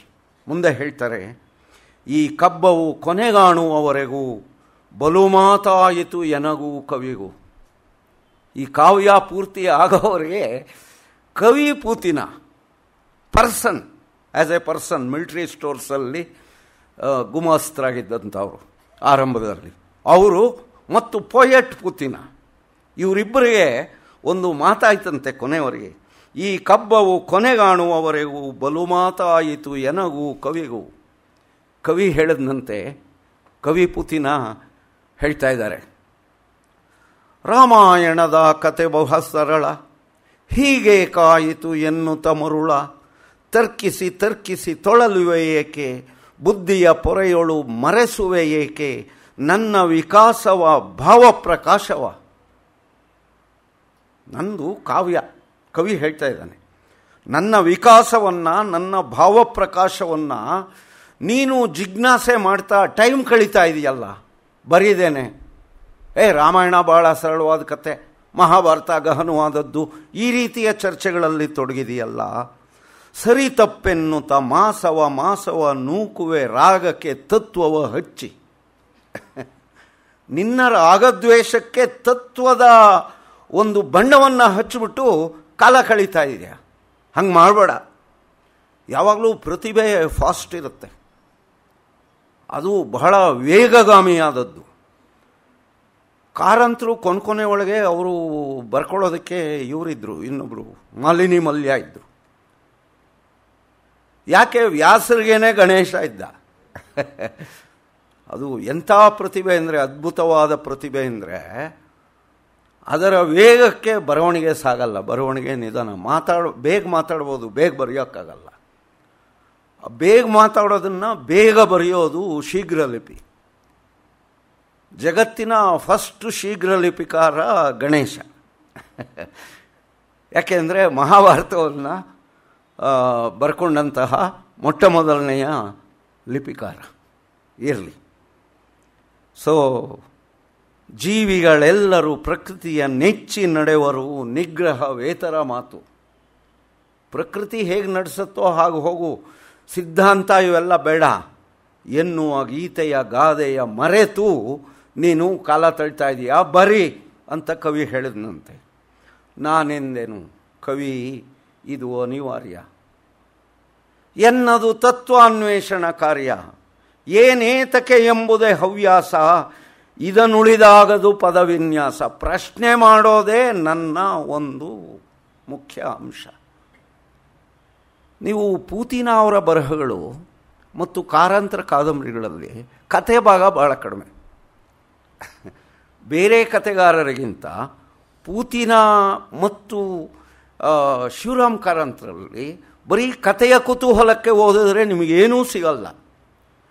ಚಿಂತನೆಗಳು, ವಿಚಾರ, ಅನುಭವ, ವಿಷಯ ಗಾಂಭೀರ್ಯ ಇವು ಬೇಕಾದರೆ ಪೂತಿನ ಅಂಡ್ ಕಾರಂತ್ ಕನ್ನಡದಲ್ಲಿ. ಇದು ನನ್ನ ಒಂದು ಗ್ರಹಿಕೆ. ಆದ್ದರಿಂದ ಪ್ರಶ್ನೆ ಮಾಡದೆ ನಾನು ಯಾವುದೂ ಮಾಡಲ್ಲ. ಏನೇತಕೆ ಎಂಬುದೇ ಹವ್ಯಾಸ, ಇದನ್ನುಳಿದಾಗದು ಪದವಿನ್ಯಾಸ, ಅದರಿಂ ಸಹಿಸು ಎನ್ನಿ ಉಪಟಳವ, ಎಂತು ಕಂಪು ಬಿಡದಿಹುದೋ ದಳವ, ಪಂಕದೊಳು ಎಂತು ಅಂಟಿತೋ ಪಂಕೇಜ, ಅಂತೆಯೇ ನಿನಗೆ ಎನ್ನಯ ಮನ ಸಹಜ. ಅಂದರೆ ತಾವರೆಗೆ ಕೆಸರಿದ್ದಾಗೆ ಕವಿ ಪೂತಿನಾಗೆ ವ್ಯಕ್ತಿ ಪೂತಿನ. ನಾನು ಕೆಸರು, ನೀನು ಕಮಲ. ಇದನ್ನು ನೀನು ತಡ್ಕೋಬೇಕು, ಬೇರೆ ವಿಧಿ ಇಲ್ಲ. ಅಂತೆಯೇ ನಿನಗೆನ್ನಯ ಮನ ಸಹಜ, ಚಿದಾನಂದನನು ತನುವೊಳಗೆಂತು, ರಸಭಾಸ್ಕರನನು ಕಾವ್ಯದೊಳಂತೂ, ಕುಶಲ ವಿಮರ್ಶಕರರಿವರು ನಿನ್ನ. ಎಷ್ಟು ಚೆನ್ನಾಗಿ ಬರೀತಾರೆ ನೋಡಿ. ನಿನಗವರ ಔದಾಸೀನ್ಯದ ಬನ್ನ ಎಂದಿಗೂ ಆಗದು. ಎಲ್ಲ ಈ ಕವಿ, ನೀನು ದೊಡ್ಡವನು ನಿಜ, ಆದರೆ ಸ್ವಲ್ಪ ವಿಮರ್ಶೆ ಅಂತ ತಡ್ಕೋಬೇಕು ನೀನು. ಬೇರೆಯವರ ಮಾತುಗಳನ್ನು ನೀನೂ ಕೇಳಬೇಕಪ್ಪ ಕವಿ ಅಂತ ಕವಿಗೆ ಎಚ್ಚರಿಕೆ ಕೊಡ್ತಾ ಇದ್ದಾರೆ ನೋಡಿ ಇಲ್ಲಿ ಅವರು. ನಿನಗವರ ಔದಾಸೀನ್ಯದ ಬನ್ನ ಎಂದಿಗೂ ಆಗದು, ಎನ್ನಲು ಎನ್ನಿ ಸ್ತುತಿಗೆಂದನು ನಸು ನಗುತ್ತ ಆ ಮೋದದ್ಯುತಿ. ಆ ಶಬ್ದಗಳ ಜೋಡಣೆ ನೋಡಿ, ಸಂಸ್ಕೃತ ಕನ್ನಡಗಳ ಮಿಶ್ರಣ ಎಷ್ಟು ಹದವಾಗಿ ತರ್ತಾರೆ, ಎಷ್ಟು ಕಿವಿಗೆ ಶ್ರುತಿ ಕಷ್ಟ ಇಲ್ಲದೆ ಇರೋ ಹಾಗೆ ತರೋದು ಪೂತಿನ ಅವರ ಒಂದು ವೈಶಿಷ್ಟ್ಯ. ಅವನು ಹೇಳ್ದ, ಕವಿ ಪೂತಿನ ವ್ಯಕ್ತಿ ಪೂತಿನಾಗ ಹೇಳ್ತಾರಂತೆ, ನಮಗೊಪ್ಪಿತು ಪಂಗು ಅಂದರ ನೀತಿ, ಒಯ್ಯನ್ನನು ನಿನಗೊಪ್ಪುವ ರೀತಿ. ಆಲ್ ರೈಟ್, ನಿನಗೆ ಇಷ್ಟ ಬಂದಾಗ ಬರೆಯ. ಕವಿ ಒಪ್ಕೊಂಡ, ನೀನು ಯಾವಾಗ ಬೇಕಾದರೂ ಬರೀ, ನಿನಗೇನನ್ಸುತ್ತೋ ಅದನ್ನು ಬರಿ. ಎಷ್ಟೋ ಜನ ಹಾಗೆ ಬರೆದಿಲ್ಲ, ಬೇರೆಯವ್ರಿಗನ್ಸಿದ್ದನ್ನು ಬರೀತಾರೆ. ಬಸವಣ್ಣ ಹೇಳ್ತಾನೆ ನೋಡಿ, ಆನು ಒಲಿದಂತೆ ಹಾಡುವೆ. ಬೇರೆಯವ್ರು ಕೇಳೋಕೆ ಮೊದಲೇ ಅವನೇ ಹೇಳ್ಬಿಟ್ಟ, ಏನಯ್ಯ ಏನೇನೋ ಬರೆದಿದೆಯಾ? ನೋ, ಆನು ಒಲಿದಂತೆ ಹಾಡುವೆ. ನನಗನ್ಸಿದ್ದನ್ನು ನನಗಿಷ್ಟ ಬಂದಾಗ ನಾನು ಬರಿತೀನಿ, ಅದು ನನ್ನ ಹಕ್ಕು. ಅದನ್ನು ಬಿಟ್ಕೊಟ್ಟಿಲ್ಲ ಯಾವ ಲೇಖಕರು, ಜಗತ್ತಿನ ಯಾವ ಶ್ರೇಷ್ಠ ಲೇಖಕರು ಬಿಟ್ಕೊಟ್ಟಿಲ್ಲ ಅದನ್ನು. ಜನ ಓದಲಿ ಬಿಡಲಿ. ನಿಮಗೊಂದು ಇನ್ಸಿಡೆಂಟ್ ಗೊತ್ತಿರಬೇಕು. 60s ಒಬ್ಬ ಜರ್ಮನ್ ಲೇಖಕ, ಅವನೊಂದು ಕಾದಂಬರಿ ಬರೆದಿದ್ದ. 5 ವರ್ಷಗಳ ನಂತರ ಅವನು ಆ ಪಬ್ಲಿಷರ್ಸ್ ಆ್ಯಂಡ್ ಮಾರಾಟಗಾರರ ಹತ್ರ ಹೋದರೆ ಅವನು 1500 ಪ್ರತಿ ಹಾಕಿದ್ನಂತೆ. 5 ಪ್ರತಿ ಖರ್ಚಾಗಿತ್ತು. 5-6 ವರ್ಷ ಆದಮೇಲೆ 5 ಪ್ರತಿ ಖರ್ಚಾಗಿತ್ತಂತೆ. ಅವನು ಅಡ್ರೆಸ್ ತಗೊಂಡ ಎಲ್ರದೂ. ಆಲ್ಮೋಸ್ಟ್ 5 ಜನ ನೋಬೆಲ್ ಪ್ರಶಸ್ತಿ ವಿಜೇತರು. ಸಾರ್ಥಕ ಆಯಿತು ನಾನು ಬರೆದು ಅಂದ್ಕೊಂಡಂತೆ. ಸಾರ್ಥಕ ಆಯಿತು ಅಂದ್ಕೊಂಡು ಅದಕ್ಕೆ ನೊಬೆಲ್ ಪ್ರಶಸ್ತಿ ಬಂದ್ಬಿಡ್ತು. ಆಮೇಲೆ 1 ವರ್ಷದೊಳಗೆ ಲಕ್ಷಾಂತರ ಪ್ರತಿಗಳು ಅದು ಖರ್ಚಾಯ್ತಂತೆ. ನಿಮಗೆ ಇದ್ರ ಬಗ್ಗೆ ಹೆಚ್ಚು ಮಾಹಿತಿ ಬೇಕಾದರೆ ಎಸ್ ದಿವಾಕರ್ನ ಕಾಂಟ್ಯಾಕ್ಟ್ ಮಾಡಿ. ಇರಲಿ, ಇಲ್ಲಿ ನೋಡಿ ಇವರಿಬ್ಬರ ಸಂಬಂಧ ಹೇಗಿದೆ. ಕವಿ ಮತ್ತು ವ್ಯಕ್ತಿಯ ಸಂಬಂಧ ಪಂಗು ಅಂದ ಅಂದರೆ ಕುಂಟ ಮತ್ತು ಕುರುಡನ ಒಂದು ಹೊಂದಾಣಿಕೆ ಇದೆಯಲ್ಲ, ಹಾಗೆ ತಮಾಷೆಯಾಗಿ ಹೇಳ್ತಾ ಇದ್ದಾರೆ. ಆದರೆ ಎಷ್ಟು ಸೀರಿಯಸ್ ಆಗಿ ಹೇಳ್ತಾ ಇದ್ದಾರೆ ಗೊತ್ತಾ? ಅಡಿಗರದು ಒಂದು ಇಂದು ನಮ್ಮಿ ನಾಡು ಅನ್ನೋ ಪದ್ಯದಲ್ಲಿ ಬರುತ್ತೆ. ಕುಂಟನ ಹೆಗಲ ಮೇಲೆ ಕುರುಡ ಕೂತಿದ್ದಾನೆ, ದಾರಿ ಸಾಗುವುದೆಂತೋ ನೋಡಬೇಕು. ಇಂಡಿಯಾ ದೇಶದ ಪರಿಸ್ಥಿತಿ. ಕುರುಡ ದಾರಿ ತೋರಿಸ್ತಾ ಇದ್ದಾನೆ, ಕುಂಟ ಕರ್ಕೊಂಡು ಹೋಗ್ತಾ ಇದ್ದಾನೆ. ಅದು ಅಡಿಗರ ಪದ್ಯ. ಅದು ಅಂದರೆ ಇವರು ಅಡಿಗರ ಪದ್ಯನ ಹೇಳ್ತಾ ಇಲ್ಲ, ಪಂಗುವಂದರ ನೀತಿ ಅನ್ನೋದು ಸಂಸ್ಕೃತದಲ್ಲಿ ಇರೋದೇ. ಅದು ಭಾಳ ಹಿಂದಿನಿಂದ ಆ ಒಂದು ಸೂಕ್ತಿ ಇದೆ. ಈ ಒಪ್ಪಂದದೊಳಾಯಿತು ಕಾವ್ಯ, ಬೆಂಬಳಿಗಿರೆ ಗೆಳೆಯರ ಸಾಚಿವ್ಯ. ಈಗ ಶಿವರಾಮ ಶಾಸ್ತ್ರಿಗಳು ಎಂಥ ವ್ಯಕ್ತಿತ್ವ ಅನ್ನೋದು ನೋಡಿ ಹೇಳ್ತಾರೆ, ನಾವು ಊಹಿಸ್ಕೋಬೇಕು. ನಿನ್ನದು ಕೆಳೆಯ ತೀಕ್ಷ್ಣಾಭಿರುಚಿ, ವರ ಕವಿ ಕಾವ್ಯ ರಸ ಸ್ನಾನ ಶುಚಿ. ಹೇಗೆ ಶುಚಿಯಾಗಿದೆಯಾ ನಿನ್ನ ಮನಸ್ಸು, ಹೇಗೆ ಸಂಸ್ಕಾರಗೊಂಡಿದೆ ಅಂದರೆ, ಶ್ರೇಷ್ಠವಾದ ಕವಿಗಳ ಕಾವ್ಯದ ರಸಾನುಭವದಿಂದ ಶುದ್ಧವಾಗಿರ್ತಕ್ಕಂಥ ಮನಸ್ಸು ನಿಮ್ಮದು. ಕಾವ್ಯಗಳು ಅಂತ ಪರಿಣಾಮ ಬೀರುತ್ತಲ್ವ. ಕಾವ್ಯ ಓದ್ದೋರ್ಗೂ ಓದ್ದೇ ಇರೋರ್ಗೂ ಅದೇ ಬಹುಶಃ ವ್ಯತ್ಯಾಸ ಅಂದ್ಕೊಂಡಿದ್ದೀನಿ. ಈ ಗುಣಕ್ಕೆ ಈ ಕೃತಿ ಮಾಪಕವಲ್ಲ. ಅವರ ವಿನಯ ನೋಡಿ ಪುತಿನ್, ಅದು ನಿನ್ನ ಗುಣ ಇದೆಯಲ್ಲ ಅದು ಬಹಳ ದೊಡ್ಡದು ಕಣಯ್ಯ ಶಾಸ್ತ್ರಿಗಳದು. ಇದು ನಿನ್ನ ಗುಣಕ್ಕೆ ಈ ಕೃತಿ ಮಾಪಕವಲ್ಲ, ಆದೊಡೆ ನಿನ್ನೊಲುಮೆಗೆ ಹೊರತಲ್ಲ. ಅವ್ರು ಮೆಚ್ಕೊಂಡಿದ್ರು ಶಿವರಾಮ ಶಾಸ್ತ್ರಿಗಳು. ಆದೊಡೆ ನಿನ್ನೊಲುಮೆಗೆ ಹೊರತಲ್ಲ, ಅದರಿಂ ನೇಹಿಗ ನಾನೆದೆ ಮಾಡಿ ಕಾಣಿಕೆ ತಂದೆನು ಅರ್ತಿಯ ಕೂಡಿ. ಅರ್ತಿ ಅಂದರೆ ಪ್ರೀತಿ ಅಂತ ಕನ್ನಡದ ಪದ. ಅಳ್ತಿ, ಅಳ್ತಿ, ಅರ್ತಿ. ಅತ್ತಿ ಬೆಲೆ, ಅತ್ತಿಗುಪ್ಪೆ ಹೆಸರುಗಳಿವೆ. ಅತ್ತಿಗೆ ಅಂದರೆ ಪ್ರೀತಿಗೆ ಪಾತ್ರಳಾದವಳು, ಒಳ್ಳೆಯ ನಮ್ಮ ಗೌರವಕ್ಕೆ ಪಾತ್ರಳಾದವಳು. ಅಳ್ತಿಗೆ ಬಿಕಮ್ಸ್ ಅತ್ತಿಗೆ. ಎಷ್ಟು ಚೆನ್ನಾಗಿದೆ ನೋಡಿ ಕನ್ನಡ ಪದ ಅದು. ಅರ್ತಿ, ಅಳ್ತಿ. ಅದರೆಮ್ನೆ ಹೀಗ ನಾನೆದೆ ಮಾಡಿ ಕಾಣಿಕೆ ತಂದೆನು ಅರ್ತಿಯ ಕೂಡಿ ನಿನಗಿ ಕೃತಿಯಂ ಭವ ವಿಸ್ಮೃತಿಯಂ. ಇದನ್ನು ಓದ್ತಾ ಇದ್ದರೆ ಲೋಕ ಮರ್ತೋಗುತ್ತೆ. ಭವ ವಿಸ್ಮೃತಿಯಂ ಮರ್ತ್ಯರ ಅಮರ್ತ್ಯ ಸ್ನೇಹ ಸ್ಮೃತಿಯಂ. ದೇವಮಾನವರ ಕಥೆ ಇದು. ದೇವತೆಗಳು ಭೂಲೋಕಕ್ಕೆ ಬರ್ತಾರೆ. ಸ್ವತಃ ಇಂದ್ರನೇ ಬರ್ತಾನೆ, ಮನ್ಮಥ ಬರ್ತಾನೆ, ರಂಬೆ ಬರ್ತಾಳೆ. ಮತ್ತು ದೇವತೆಗಳು ಹಾಗೂ ಮನುಷ್ಯರ ಒಂದು ಅನುಸಂಧಾನ ಇಲ್ಲಿ ಬಹಳ ಮುಖ್ಯವಾದದ್ದು. ಮನುಷ್ಯರೆಲ್ಲ ದೇವತೆಗಳಿಗೆ ಪೂಜೆ ಮಾಡೋದು, ಋಷಿಗಳು ತಪಸ್ ಮಾಡೋದು. ಆದರೆ ಋಷಿಗಳು ದೇವತೆಗಳನ್ನು ಒಲಿಸ್ಕೋಬೇಕು ಅಂತ ತಪಸ್ ಮಾಡಿದ್ರೆ ದೇವತೆಗಳು ಹೊಂಚಾಕ್ತಾ ಇರ್ತಾರೆ ತಪಸ್ ಕೆಡಿಸ್ಬೇಕು ಅಂತ. ಇವೆಲ್ಲ ಬರುತ್ತಿಲ್ಲಿ. ಅದಕ್ಕೆ ಮನ್ಮಥನನ್ನು ಇಲ್ಲಿ ನಾನು ಪ್ರಾರ್ಥನೆ ಹೇಳಿದ್ನಲ್ಲ, ಹುಲು ಬಯಕೆ ಬಾ ಎನ್ನಲು ಓ ಎಂದು ಬಾರದಿರು. ಕ್ಷುದ್ರವಾದ ಆಸೆಗಳು ಮೇಲ್ ಬರಬಾರ್ದು. ಅದನ್ನು ನಿಗ್ರಹ ಮಾಡಿಕೊಂಡು ಪರಿಷ್ಕರಿತ ಭಾವನೆಗಳನ್ನು ನಾವು ಪ್ರಕಟಿಸಬೇಕಾಗತ್ತೆ. ಹಾಗಾಗಲಿ ಅಂತ ಇಲ್ಲಿ ಪೂತಿನ ಪ್ರಾರ್ಥನೆಯಲ್ಲಿ ಇಲ್ಲಿ ಅವರು ಹೇಳ್ತಾರೆ. ನಾನು ಆಗಲೇ ಓದಿದ್ದೆ ಅದು. ಹುಲು ಬಯಕೆ ಬಾ ಎನ್ನಲು ಓ ಎಂದು ಬಾರದಿರು, ವಾತಾಪಿ ಎಂದದಳು ಭಾಳ ನೋಡೆದು. ತುಂಬ ತಿಳ್ಕೊಂಡಿರೋರು ಹೆಚ್ಚು ಮಾತಾಡಲ್ಲ, ತುಂಬ ತಿಳ್ಕೊಂಡಿರೋರು ಕಡಿಮೆ ಮಾತಾಡ್ತಾರೆ. ಮತ್ತು ಅದು ತುಂಬ ಅರ್ಥಪೂರ್ಣವಾಗಿರುತ್ತೆ. ಅದು ತುಂಬ ಅರ್ಥಪೂರ್ಣವಾಗಿರುತ್ತೆ. ವಾತಾಪಿ ಎಂದದಳು ಬಾಳ ನೋಡೆದು, ಮೊಗ್ಗಿನಳು ಕಂಪಂತೆ ಚೇತದಳು ಬೆಳೆಯುತ್ತ ಸಮಯವರಿತು ಅರಳಿ ಬಾ ಒಲವೆನಲ್ಲಿದು. ಇಂತೆಮ್ಮ ಭಿನ್ನ ಹವ ಮಾರ ಮನ್ನಿಸಲಿ. ಇದು ಮನ್ಮಥನೇ ಮಾಡಬೇಕು. ಮಾರ ತಾನೇ ನಮ್ಮಲ್ಲಿ ಆಸೆಗಳನ್ನು ಉಂಟು ಮಾಡ್ತಕ್ಕಂಥವನು. ಆ ಆಸೆಗಳನ್ನು ನಿಗ್ರಹಿಸುವ ಶಕ್ತಿಯನ್ನು ಕೂಡ ಅವನೇ ಕೊಡಬೇಕು. ಆಮೋದಕ್ಕಾಗುವಲು ಬಾಳನಾಗಿಸಲಿ. ಈ ಬದುಕು ಸಂತೋಷದಿಂದ ಇರುವ ಹಾಗೆ ಇರಬೇಕಾದ್ರೆ ಕಾಮನೇ ಕಾರಣ. ಅವನನ್ನು ನಾವು ಎಷ್ಟರ ಮಟ್ಟಿಗೆ ಇಟ್ಕೋತೀವಿ, ಅವನ ವಶ ನಾವಾಗ್ತೀವೋ, ನಮ್ಮ ವಶ ಅವನಾಗ್ತಾನೋ, ಅದರ ಮೇಲೆ ನಮ್ಮ ಬದುಕಿನ ಒಂದು ಸುಖ ದುಃಖಗಳು ಅವಲಂಬಿತವಾಗಿರುತ್ತೆ. ಈ ಆಮೋದಕ್ಕೆ ಈ ಬದುಕು ಪಕ್ಕಾಗುವ ಹಾಗೆ ನೀನು ಮಾಡು ಅಂತ ಹೇಳಿ ಮನ್ಮಥನನ್ನು ಅವರು ಪ್ರಾರ್ಥಿಸ್ತಾರೆ. ಇಲ್ಲಿ ಒಟ್ಟು 3 ಅಂಕಗಳು ಇವೆ.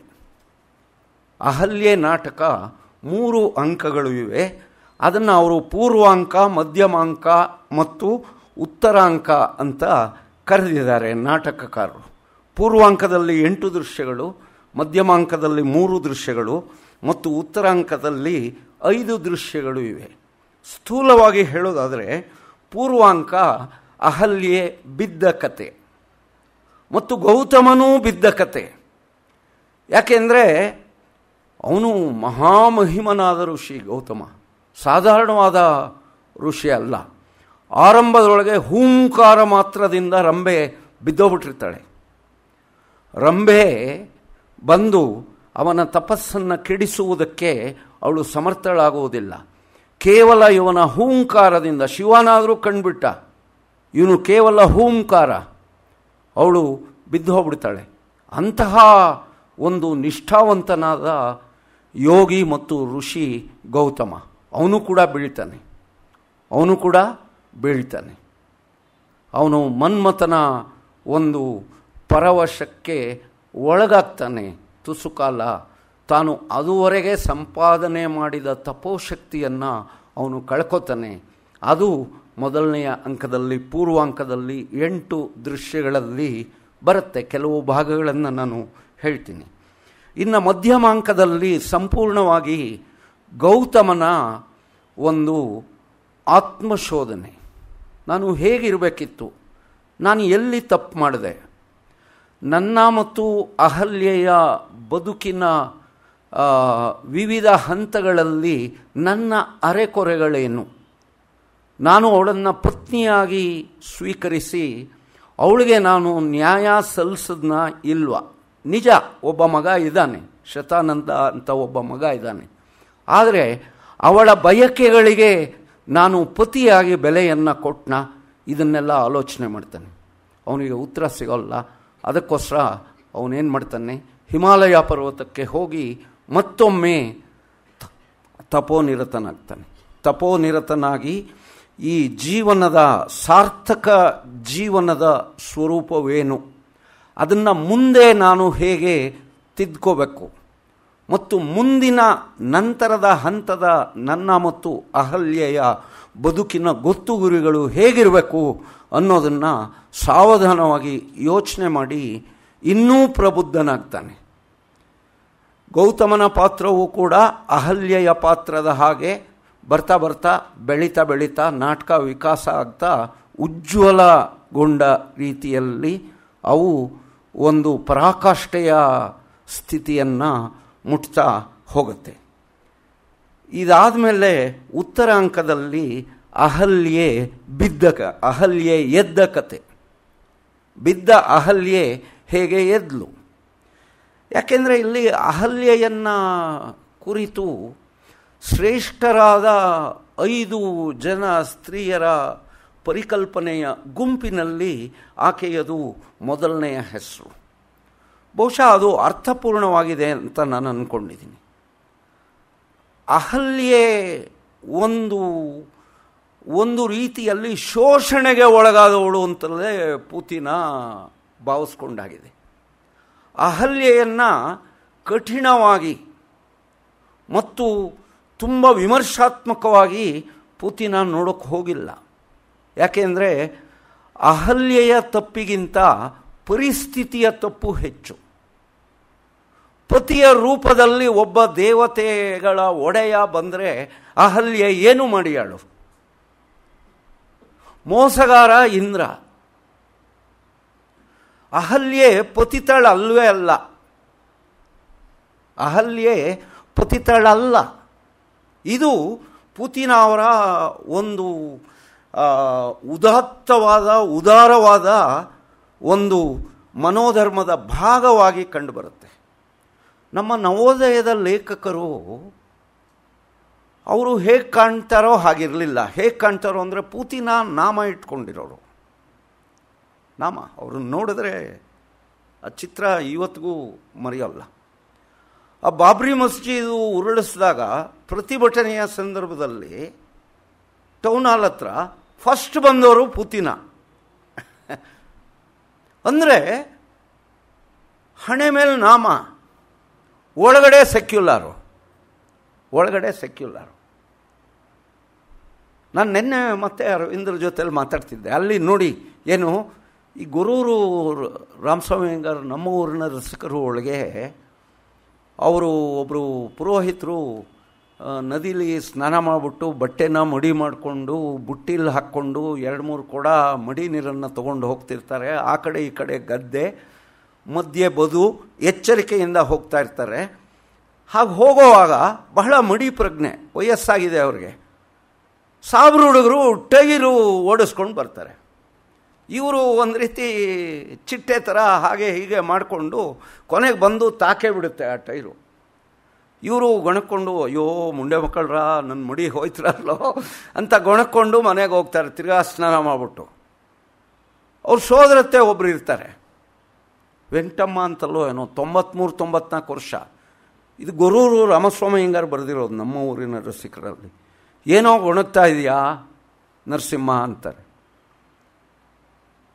ನೋಡುವತ್ತೆ ಸಾಬ್ರು ಹುಡುಗರು ನನ್ನ ಮುಡಿ ಎಲ್ಲ ಹೋಗ್ಬಿಡ್ತು ಅಂತಾರೆ.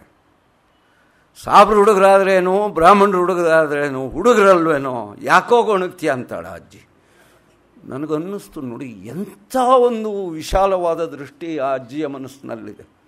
ಸಾಬ್ರು ಹುಡುಗರು ಅಂತ ಬೈತಾ ಇದೆಯಲ್ಲ, ಸಾಬ್ರು ಹುಡುಗರಾದ್ರೇನು, ಬ್ರಾಹ್ಮಣರು ಹುಡುಗರಾದ್ರೇನು, ಹುಡುಗರ ಚೇಷ್ಟೆ ಅಲ್ವೇನೋ, ಯಾಕೋ ಗೊಣಗ್ತೀಯ ಅಂತಾಕೆ ಹೇಳ್ತಾಳೆ. ಈ ರೀತಿಯ 100 ಪ್ರಸಂಗಗಳನ್ನು ನಾನು ನವೋದಯ ಕಾಲದ ಲೇಖಕರಲ್ಲಿ, ಅವರ ಕೃತಿಗಳಲ್ಲಿ, ಪುಟಗಳಲ್ಲಿ ನಾನು ತೋರಿಸಬಲ್ಲೆ. ಡಿ ವಿ ಗುಂಡಪ್ಪನವ್ರದಂತೂ ನೀವು ಗಮನಿಸಬೇಕು. ಒಬ್ಬ ಸಾಹೇಬರು ಬುಡನ್ ಸಾಹೇಬರು ಬೆಟ್ಟ ಹತ್ತಿದ್ದು ಅನ್ನೋ ಒಂದು ಪ್ರಬಂಧ ಇದೆ. ಎಂಥ ಅದ್ಭುತವಾದ ಪ್ರಬಂಧ, ನೀವು ಓದಿಯೇ ಅದನ್ನು ಅನುಭವಿಸ್ಬೇಕು. ಸೊ ಹೀಗೆ ಇದು ಒಟ್ಟು 16 ದೃಶ್ಯಗಳ 3 ಅಂಕಗಳಿಂದ ಕೂಡಿರುವ ಒಂದು ದೊಡ್ಡ ನಾಟಕ. ನಾನು ಇದನ್ನು ನಾಟಕ ಅನ್ನೋದಕ್ಕಿಂತ ಕಾವ್ಯ ಅಂತೀನಿ. ಯಾಕೆಂದರೆ ಪೊಯಿಟಿಕ್ ಆಗಿರೋದು, ಇಟ್ಸ್ ಪೊಯಿಟ್ರಿ. ಸ್ಟೇಜ್ ಮಾಡೋದಕ್ಕೆ ಭಾಳ ಕಷ್ಟ. ಲೈಕ್ ಕಾಳಿದಾಸ, ಶಾಕುಂತಲ. ಜಿಂಕೆ ಏನು ಮಾಡ್ತೀರಿ, ರಥ ಏನು ಮಾಡ್ತೀರಿ, ದುಂಬಿ ಏನು ಮಾಡ್ತೀರಿ, ಅವೆಲ್ಲ ಸಂಕೇತದ ರೀತಿಯಲ್ಲಿ ಬರುತ್ತೆ. ಸರೋವರ ಬರುತ್ತೆ, ಬಹಳ ಇದು. ಇನ್ನು ಕನ್ನಡದಲ್ಲಿ ಕೆಲವು ಕವಿಗಳು ಮೇಲೆ ಕಾವ್ಯ ನೋಡೋಕ್ಕೆ, ಒಳಗೆ ನಾಟಕ. ಗದಾ ಇದ್ದ ನೋಡಿ ರನ್ನಂದು, ಅಥವಾ ರಾಘವಾಂಕನ ಹರಿಶ್ಚಂದ್ರ ಕಾವ್ಯ ನೋಡಿ. ಕಾವ್ಯದ ರೂಪದಲ್ಲಿ ಇರುವ ನಾಟಕಗಳು, ನಾಟಕದ ರೂಪದಲ್ಲಿ ಇರುವ ಕಾವ್ಯಗಳು. ಇದನ್ನು ಪೊಯೆಟಿಕ್ ಡ್ರಾಮಾ ಅಂತ ಅವರೇ ಗೀತ ನಾಟಕ ಅಂತ ಹೇಳಿ ಕರೆದಿರೋದ್ರಿಂದ ಅದರ ಬಗ್ಗೆ ಒಂದು ಚರ್ಚೆಯೇ ಉದ್ಭವಿಸೋದಿಲ್ಲ. ಇಲ್ಲಿ ಮೊದಲನೆಯ 8 ದೃಶ್ಯಗಳು ಹಂತ ಹಂತವಾಗಿ ವಿಕಾಸಗೊಳ್ಳುತ್ತಾ ಹೋಗುತ್ತೆ. ಬಾನಿನ ಲೋಕ. ಬಾನಿನ ಲೋಕದಲ್ಲಿ ಸುರರು, ಸುರಸುಂದರಿಯರು, ಸಂಪೂರ್ಣವಾದ ಸ್ವತಂತ್ರ ಮತ್ತು ಸ್ವೇಚ್ಛೆ ಅವ್ರಿಗಿದೆ. ಆದರೆ ಯಾತಕ್ಕೆ? ಪುತಿನ ಹೇಳ್ತಾರೆ, ಅವ್ರಿಗೇನು ಬೇಕೋ ಎಲ್ಲ ಸಿಗತ್ತೆ. ಏನು ಬೇಕೋ ಎಲ್ಲ ಸಿಕ್ಬಿಟ್ರೆ ಬದುಕಿನಲ್ಲಿ ಸ್ವಾರಸ್ಯ ಇಲ್ಲ. ಸಿಗದೇ ಇದ್ದರೆ ತಾನೇ ನಾವು ಹುಡುಕೊಂಡು ಹೋಗೋದು. ಅಥವಾ ಸಿಗೋ ಹಾಗೆ ಅಲ್ಲೆಲ್ಲೋ ಹೋಗ್ತೀವಿ.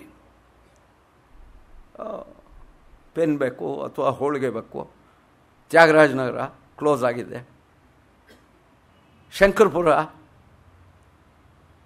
ಆವತ್ ರಾಜ, ಮಲ್ಲೇಶ್ವರ ತೆಗೆದಿದ್ದಾನೆ, ಆಗೋಗಿದೆ. ನಮ್ಮ ನಿರೀಕ್ಷೆಗಳು ಹೋಗೋಲ್ಲ. ಇನ್ನೊಂದು ಕಡೆ ರಾಜಾಜಿನಗರದಲ್ಲಿ ಸಿಗ್ಬೋದು. ಕೊನೆಗೆ ಎಲ್ಲೂ ಸಿಗದೆ ಹೋದರೆ ಮನೆಯಲ್ಲೇ ಮಾಡೋಣ. ಎಲ್ಲೂ ಸಿಗದೆ ಹೋದರೆ ಮನೆಯಲ್ಲೇ ಮಾಡೋಣ. ಆ ಹುಡುಕಾಟ ಇದೆಯಲ್ಲ, ಆ ಹುಡುಕಾಟವೇ ಬಹುಶಃ ಜೀವನ. ಅದರ ಮೂಲಕ ನಾವು ಜೀವನ ಅನ್ನೋದು ಒಂದು ಪ್ರೋಸೆಸ್. ನಾವು ಪಾರ್ಟಿಸಿಪೆಂಟು ಹೌದು, ಕ್ರಿಟಿಕ್ಕು ಹೌದು. ಇದು ಭಾಳ ಕಷ್ಟ. ಯಾಕೆಂದರೆ ಸ್ಮಶಾನದಲ್ಲಿ ಅಯ್ಯೋ ಇನ್ನು ಸಾಕಪ್ಪ ಅಂತ ಹೇಳ್ತಾ ಇರ್ತಾರೆ. ಅರ್ಧ ಗಂಟೆಗೆ ವಿದ್ಯಾರ್ಥಿ ಭವನಲ್ಲಿ ನಾವು ಕಾಫಿಗೆ ಹೋದಾಗ ಅವರೇ ಕೂತಿರ್ತಾರೆ. ಸ್ಮಶಾನ ವೈರಾಗ್ಯ. ಆದ್ದರಿಂದನೇ ಲೈಫ್ ಇಂಟ್ರೆಸ್ಟಿಂಗ್. ಅಷ್ಟು ಹೇಳಿದವ್ರಿಗೂ ಕೂಡ ಕಾಫಿ ಬೇಕು, ಕಾಫಿನೂ ಬೇಕು, ಆ ವೈರಾಗ್ಯನೂ ಬೇಕು. ಅದನ್ನು ಸಾಧಿಸ್ಕೊಳ್ಳೋದೇ ಜೀವನ. ಆದ್ದರಿಂದ ಇಲ್ಲಿ ಸುರಸುಂದರಿಯರ ತಂಡದ ಒಂದು ನಾಟ್ಯ ಸಂಗೀತ ಇಲ್ಲಿ ಇದೆ. ಎಷ್ಟು ಸ್ವೇಚ್ಛೆಯಿಂದ, ಎಷ್ಟು ಖುಷಿಯಿಂದ ಇದ್ದಾರೆ. ಆದರೆ ಪೂತಿನ ಒಂದು ರೀತಿ ಒಂದು ನಗೆಯ ಭಾವದಿಂದ ಅದನ್ನು ತಗೋತಾರೆ. ಕಾರಂತರದು ಇದ್ದರೂ ಚಿಂತೆ ಅಂತಿದೆ ನೋಡಿ, ಕಾದಂಬರಿ ಹೆಸರು ಇದ್ದರೂ ಚಿಂತೆ. ಎಲ್ಲರೂ ಜೀವನ ಮಾಡೋದು, ಕಷ್ಟಪಡೋದು, ಇರೋಕೆ ಮತ್ತು ಸಿಗೋಕೆ. ಸಿಕ್ಕಿದ ಮೇಲೂ ಹಾಳಾದ್ದು ಚಿಂತೆ ಹೋಗಲ್ಲ. ಸಿಕ್ಕಿದ ಮೇಲೆ ಚಿಂತೆ ಹೊರಟೋಗುತ್ತೆ ಅಂತಿಲ್ಲ, ಅಲ್ಲೇ ಆರಂಭ ಆಗೋದು. ಚಿಂತೆ ಆರಂಭ ಆಗೋದೇ ಸಿಕ್ಕಿದ ಮೇಲೆ. ಸಿಕ್ಬಿಡ್ತು, ಈಗೇನು ಮಾಡೋಣ? ಸಿಕ್ಕಾಗೋಯ್ತಲ್ಲ, ಈಗೇನು ಮಾಡೋದು? ನೋಡಿ, ನಾವೆಲ್ಲ ರಿಟೈರ್ ಆಗಿದ್ದೀವಿ, ಎಲ್ಲ ಸೇರಿದ್ದೀವಲ್ಲ. ಯಾಕೆ ಅಂದರೆ ಆಗೋಗಿದ್ದೀವಿ ರಿಟೈರ್. ಏನು ಮಾಡಬೇಕು? ಏನಾದರೂ ಮಾಡೋಣ, ಪೂತಿನ ಅಹಲ್ಯ ಕೇಳೋಣ. ಅದ್ರ ಮೂಲಕ ಏನಾದರೂ ನೆಮ್ಮದಿ ಸಿಕ್ಕಿತ್ತು, ಬದುಕಿನ ಅರ್ಥವನ್ನು ನಾವು ಇನ್ನೊಂದಷ್ಟು ವಿಸ್ತರಿಸೋದಕ್ಕೆ ಸಾಧ್ಯವಾ? ಅದರಿಂದ ಜೀವನ ನಿಜವಾಗಿಯೂ ಹುಡುಕಾಟವೇ. ಈ ಸುರಸುಂದರಿಯರ ಇವರು ಸಂತೋಷದಿಂದ ಆಕಾಶದಲ್ಲಿ ಕುಣಿತ ಹಾಡ್ತಾ ಇದ್ದಾರೆ. ಅವರು ಹೇಳ್ತಾರೆ ನೋಡಿ, ಸುರರು ಹೇಳ್ತಾರೆ, ಸೋದೆ ಕುಡಿಯುವವರಾವ್ ಯಮಗೆ ನರಕೆ. ಅಮೃತ ಕುಡಿತೀವಿ, ನಮಗೆ ಕೊರತೆ ಏನಿದೆ? ನಮಗೆ ಕಾಫಿ ಸಿಗೋಲ್ಲ, ಎಷ್ಟೋ ಸಲ ಹುಡುಕೊಂಡು ಹೋಗ್ಬೇಕು. ಅವ್ರಿಗೆ ಅಮೃತ ಎವರ್ ರೆಡಿ. ನಮಗೇನಿದೆ ಅರಕೆ? ಆಯಿತು ಬವಣಿಕೆಯೇ ಹಂಬಲಿಕೆ. ಸುತ್ತಾ ಇರೋದೇ ಕೆಲಸ ಈ ದೇವತೆಗಳಿಗೆ. ಬಯಕೆಗಳೆಮ್ಮನು ಬಾದಿಪುವೆಂತು ಸುರತರು ಒಡೆಯೊಳೆ ನಾವಿರಲಿಂತು. ಖಿನ್ನ ಇಲ್ಲಲ್ಲೆನ್ನುತ ನಾವಿದನರಸಿ ಕಿನ್ನರ ಗೀತದ ಗತಿಯನುಸರಿಸಿ ಪರಿದಾಡುವೆ ಅಹಹಾ ಜೊತೆಗೆ. ಆ ಸುಂದರರು ಸುರಸುಂದರಿಯರ ಜೊತೆಯಲ್ಲಿ ನಾವು ಖುಷಿಯಾಗಿ ಇದ್ದೀವಿ. ಪೂವಿಗೆ ಗಿಡಕ್ಕೆ ಲತೆಗೆ ಇದುವೇ ನಮ್ಮಯ ಬಾಳಿನ ರೀತಿ. ನಿರ್ಜರರಾವ್ಯಮಗೇತರ ಭೀತಿ ಅಂತ ಹೇಳಿ ಸಂತೋಷದಿಂದ ಇದನ್ನೂ ಮೀರಿದ ಮೋದವದೆಂತು. ನಮಗಿಂತ ಸಂತೋಷ ಪಟ್ಟೋರು ಯಾರಿದ್ದಾರೆ ಅಂತ ದೇವತೆಗಳು ಹೇಳ್ಕೊತಾರೆ. ನಮಗೆ ಗೊತ್ತಿಲ್ಲ, ನಾವು ಸಂತೋಷದಿಂದ ಇದ್ದೀವಿ ಅಂತೇಳಿ ನಾವು ಅಂದ್ಕೊಂಡಿದ್ದೀವಿ. ಅದಕ್ಕೆ ಕಾರಣ ಏನು ಅಂದರೆ, ಜಯ ಜಯ ವಾಸವ ಜಯ ದೇವೇಂದ್ರ, ಜಯ ವಿಭವ ಪ್ರಿಯ ಜಯ ಅಮರೇಂದ್ರ. ವಾಸವ ನಾಳಲು ನಮಗೇಂ ಕಡಿಮೆ. ಇಂದ್ರ ನಮ್ಮನ್ನು ಆಳ್ತಾ ಇರುವಾಗ ನಮಗೇನಿದೆ? ಏನು ಕೊರತೆ ಕಡಿಮೆ ಇದೆ? ಕೆಲವರು ಅಂದ್ಕೊಂಡಿದ್ದಾರಲ್ಲ, ಮೋದಿ PM ಆಗಿದ್ದಾನೆ, ನಮಗೇನು ಸ್ವರ್ಗ ಬಂದ್ಬಿಟ್ಟಿದೆ. ಅಲ್ಲಿ ದೇವತೆಗಳು ಅನ್ಕೋತಾ ಇದ್ದಾರೆ, ಇಂದ್ರ ಆಳ್ತಾ ಇದ್ದಾನೆ, ನಮಗೇನು ಕಡಿಮೆ ಅಂತ ಹೇಳಿ ಅದು ಆರಂಭದ ದೃಶ್ಯದಲ್ಲಿ ಬರ್ತಕ್ಕಂಥದ್ದು. ಮೊದಲನೆಯ ಅಂಕದಲ್ಲಿಯೇ ಎರಡನೆಯ ದೃಶ್ಯ ಇದೆಯಲ್ಲ, ಇಲ್ಲಿ ಗೌತಮನ ತಪಸ್ಸನ್ನು ಕೆಡಿಸೋದಕ್ಕೆ ರಂಬೆ ಬರ್ತಾಳೆ. ಆದರೆ ರಂಬೆ ಅವನನ್ನೇನೂ ಮಾಡೋಕ್ಕಾಗಲ್ಲ. ಆ ರಂಬೆ ಬಿದ್ದೋಗ್ತಾಳೆ. ಈ ಇಂದ್ರನ ಆಜ್ಞೆ ಇಲ್ಲದೇನೆ ಅಪ್ಸರೆಯರು ಮತ್ತು ಮನ್ಮಥ, ಇಂದ್ರ ಅಪ್ಪಣೆ ಕೊಡಬೇಕಾದ್ದಿಲ್ಲ, ಯಾರಾದರೂ ತಪಸ್ಸು ಮಾಡ್ತಿದ್ರೆ ಇವ್ರ ಕೆಲಸ ಆರಂಭ, ಆ ತಪಸ್ಸು ಕೆಡಿಸೋದು. ಈ ತಪಸ್ಸು ಕೆಡಿಸೋ ಪ್ರಸಂಗಗಳು ಎಷ್ಟು ಬಂದಿದೆ ಅಂದರೆ ನಮ್ಮ ಪುರಾಣಗಳಲ್ಲಿ ನಿಮ್ಗೆ ಆಶ್ಚರ್ಯ ಆಗುತ್ತೆ. ಯಜ್ಞಯಾಗಗಳನ್ನು ಮಾಡಬೇಕಾದ್ರೆ ಕೂಡ ಅದನ್ನು ಕೆಡಿಸೋದಕ್ಕೆ ರಾಕ್ಷಸರಿರೋರು. ಆದ್ದರಿಂದನೇ ಯಜ್ಞಯಾಗಗಳನ್ನು ಮಾಡುವ ರಾಜರುಗಳು ಮೊದಲು ದಿಗ್ವಿಜಯ ಮಾಡಿ ದುಷ್ಟರನ್ನು ಮಟ್ಟ ಹಾಕಿ ಇದನ್ನು ಕೆಡಿಸೋರು ಯಾರೂ ಇಲ್ಲ ಅಂತ ಗ್ಯಾರಂಟಿ ಆದಮೇಲೆ ಯಜ್ಞಯಾಗ ಮಾಡೋರು. ನಿಮಗೆ ರಾಮಾಯಣದಲ್ಲಿ ಗೊತ್ತು, ವಿಶ್ವಾಮಿತ್ರ ಬಂದು ರಾಮಲಕ್ಷ್ಮಣರನ್ನು ಕರ್ಕೊಂಡು ಹೋಗ್ತಾನೆ. ಅದು ಒಳ್ಳೆ ಟ್ರೈನಿಂಗ್ ಅವ್ರಿಗೆ.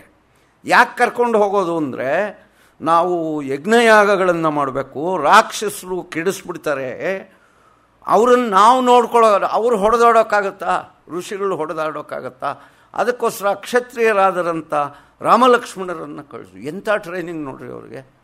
ಋಷಿಗಳು ಮಾಡುವ ಯಜ್ಞಯಾಗಾದಿಗಳನ್ನು ಕೆಡಿಸೋಕೆ ಬಂದ ರಾಕ್ಷಸರನ್ನು ಮಟ್ಟ ಹಾಕೋ ಕೆಲಸ ಮಾಡಿದ್ದು ರಾಮಲಕ್ಷ್ಮಣರು. ಮೆಟಫಾರಿಕಲ್ ಆಗಿದೆ ಆ ಇನ್ಸಿಡೆಂಟು. ಎಲ್ಲ ಕಡೆ ಅದಕ್ಕೋಸ್ಕರನೇ ದಿಗ್ವಿಜಯ ಮಾಡ್ತಾ ಇದ್ದು. ಇವನು ಅರ್ಜುನ ನೋಡಿ, ರಾಜಸೂಯ ಯಾಗ ಮಾಡುವಾಗ ಅರ್ಜುನ ಹೋಗಿ ದಿಗ್ವಿಜಯವನ್ನು ಮಾಡಿ ಒಂದು ಶತ್ರುಗಳನ್ನು ಮಟ್ಟ ಹಾಕ್ತಾನೆ, ಎರಡನೇದು ಅಪಾರವಾದ ಪ್ರಮಾಣದಲ್ಲಿ ಹಣವನ್ನು ತರ್ತಾನೆ. ಆದ್ದರಿಂದನೇ ಅವನಿಗೆ ಧನಂಜಯ ಅಂತ ಹೆಸರಿದೆ ನೋಡಿ. ಅರ್ಜುನನಿಗೆ ಧನಂಜಯ ಅಂತ ಹೆಸರಿದೆ. ಯಾಕೆ ಅಂದರೆ ಅವನು ದಿಗ್ವಿಜಯವನ್ನು ಮಾಡಿ ಅಪಾರವಾದ ಪ್ರಮಾಣದಲ್ಲಿ ಧನವನ್ನು ಯಜ್ಞ ಯಾಗಗಳಿಗೆ ಸಂಗ್ರಹ ಮಾಡ್ತಾನೆ. ಆದ್ದರಿಂದ ಅವನಿಗೆ ಧನಂಜಯ ಅಂತ ಹೇಳಿ ಹೆಸರು. ಇಲ್ಲಿ ನಾನು ಹೆಚ್ಚು ಡೀಟೇಲ್ ಆಗಿ ಹೇಳೋಕ್ಕೆ ಹೋಗೋಲ್ಲ. ಇಂದ್ರ ಸ್ವರ್ಗದಲ್ಲಿ ಇರ್ತಾನೆ. ರಂಬೆ ಮತ್ತು ಮನ್ಮಥರು ಭೂಲೋಕಕ್ಕೆ ಹೋಗಿದ್ದಾರೆ, ಬಂದೇ ಇಲ್ಲ. ಅರೇ ಏನಾಯಿತು ಇವ್ರಿಗೆ, ಬರಲಿಲ್ವಲ್ಲ. ಆಮೇಲೆ ಅವನಿಗೂ ಆತಂಕ ಇರುತ್ತಲ್ಲ, ಯಾವನೋ ಋಷಿ ಹುಟ್ಕೊಂಡ್ಬಿಟ್ರೆ ಇಂದ್ರ ಪದವಿಗೆ ಹೋಗುತ್ತಲ್ಲ, ಇಂದ್ರನ ಪದವಿಗೆ ಭಂಗ ಬರುತ್ತೆ. ಈ ನಮ್ಮ ದೇಶದಲ್ಲಿ ಪ್ರೈಮ್ ಮಿನಿಸ್ಟ್ರುಗಳು ಯಾರಾದರೂ ಅವ್ರದೇ ಪಕ್ಷದ ಚೀಫ್ ಮಿನಿಸ್ಟ್ರುಗಳು ಸ್ಟ್ರಾಂಗ್ ಆದಾಗ ಅವ್ರನ್ನ ವೀಕ್ ಮಾಡ್ತಾರೆ. ಯಾಕೆ ಅಂದರೆ ನೆಕ್ಸ್ಟ್ ಅವ್ನು PM ಕ್ಯಾಂಡಿಡೇಟ್ ಆಗೋಗ್ಬಿಟ್ರೆ. ನೆಹರು ಕಾಲದಿಂದನೂ ನಡ್ಕೊಂಡು ಬಂದದ್ದು. ಅದಕ್ಕೆ ಎರಡನೇ ಹಂತದ ಲೀಡರ್ಸು ಇಂಡಿಯಾ ದೇಶದಲ್ಲಿ ಇರೋದೇ ಇಲ್ಲ. Top leader and lower leaders. Nehru ನಿವೃತ್ತರಾಗುವುದಿಲ್ಲ ಅಂಥೇಳಿ ಗೋಪಾಲಕೃಷ್ಣ ಅಡಿಗರು ಒಂದು ಪದ್ಯ ಬರೆದ್ರು. ಇಂಡಿಯಾ ದೇಶದಲ್ಲಿ ಫಸ್ಟ್ ಟೈಮು ಆ ಥರ ನೆಹರುಗೆ ಪ್ರತಿಭಟನೆ ಬಂದದ್ದು ಕನ್ನಡ ಕವಿಯೊಬ್ಬರಿಂದ. ಇರಲಿ, ಇಂದ್ರ ಬರ್ತಾನೆ. ಭೂಲೋಕಕ್ಕೆ ಇಂದ್ರ ಬರಬೇಕಾಯ್ತು. ನೋಡಿ ಗೌತಮನ ಮಹಿಮೆ ಹೇಗಿದೆ. ಋಷಿಗಳು ತಪಸ್ಸು ಮಾಡಿ ಸ್ವರ್ಗಕ್ಕೆ ಹೋಗಬೇಕು. ಋಷಿಗಳ ತಪಸ್ಸು ಕೆಡಿಸಿಲ್ವಾ ಅಂತ ಆತಂಕದಿಂದ ಸ್ವರ್ಗದ ಒಡೆಯನೇ ಭೂಮಿಗೆ ಬರ್ತಕ್ಕಂಥ ಪ್ರಸಂಗ. ಬಂದರೆ ಒಂದು ಹೆಣ್ಣು ಬಿದ್ದೋಗಿದ್ದಾಳೆ, ನೋಡ್ತಾನೆ ರಂಬೆ. ಅವನು ಅನ್ಕೋತಾನೆ, ಆಹಾಹಾ, ಕಡಿದು ಬಿದ್ದ ಕಲ್ಪಲತೆಯೋ, ತೊಟ್ಟುಗಳೆದ ಮಂದಾರವೋ, ಗುರಿಯು ತಪ್ಪಿ ವಿಫಲವಾದ ಪುಷ್ಪಬಾಣವೋ, ಯಾರಿವಳು? ಅವನು ಭೂಲೋಕಕ್ಕೆ ಬಂದದ್ರಿಂದ ದೇವತ್ವದ ಅಂಶ ಕಡಿಮೆ ಆಗೋಗ್ಬಿಡುತ್ತೆ. ಸಹವಾಸ ಇದೆ ನೋಡಿ, ಭಾಳ ಕಷ್ಟ. ಸಹವಾಸದಿಂದ ಸನ್ಯಾಸಿ ಕೆಟ್ಟ ಅಂಥೇಳಿ ಗಾದೆ ಇದೆ. ಸೊ ಇವನು ಭೂಲೋಕದ ಸ್ಪರ್ಶ ಆಯ್ತಲ್ಲ, ಇವನಿಗೆ ಭೂಲೋಕದ ವಿಚಾರಗಳು ಮನಸ್ಸಿಗೆ ಬರ್ತಾ ಇವೆ.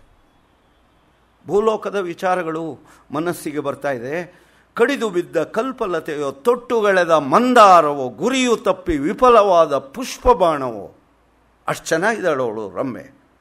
ಯೋಗಿ ಬಿಸುಟ ರಾಗವಿದುವೋ, ತವಸಿ ಎಸೆದ ಭೋಗವಿದುವೋ, ರಂಬೆ ಇವಳೋ ಮುರುಟು ಬಿದ್ದ ನಮ್ಮ ಮಾನವೋ. ನನ್ನ ಮಾನ ಇದು, ನನ್ನ ಅಭಿಮಾನಕ್ಕೆ ಭಂಗ ಬಂದಿದೆ. ಆಮೇಲೆ ಇನ್ನೂ ಒಂದಿದೆ, ದೇವಲೋಕದಲ್ಲಿ ಅಪ್ಸರೆಯರಿದಾರಲ್ಲ, ರಂಬೆ, ಊರ್ವಶಿ, ಮೇನಕೆ, ತಿಲೋತ್ತಮೆ. ಅಲ್ಲೂ ವರ್ಣಾಶ್ರಮ ಧರ್ಮಕ್ಕೆ ಬ್ರಾಹ್ಮಣರಿಗೆ ಮೀಸಲಾದವಳು ರಂಬೆ. ವರ್ಣಾಶ್ರಮ ಧರ್ಮ ಭೂಲೋಕದಲ್ಲಿ ಮಾತ್ರ ಅಲ್ಲ, ದೇವಲೋಕಕ್ಕೂ ವ್ಯಾಪಿಸಿದೆ. ಬರೆದಿರೋದು ಭೂಲೋಕದವರು.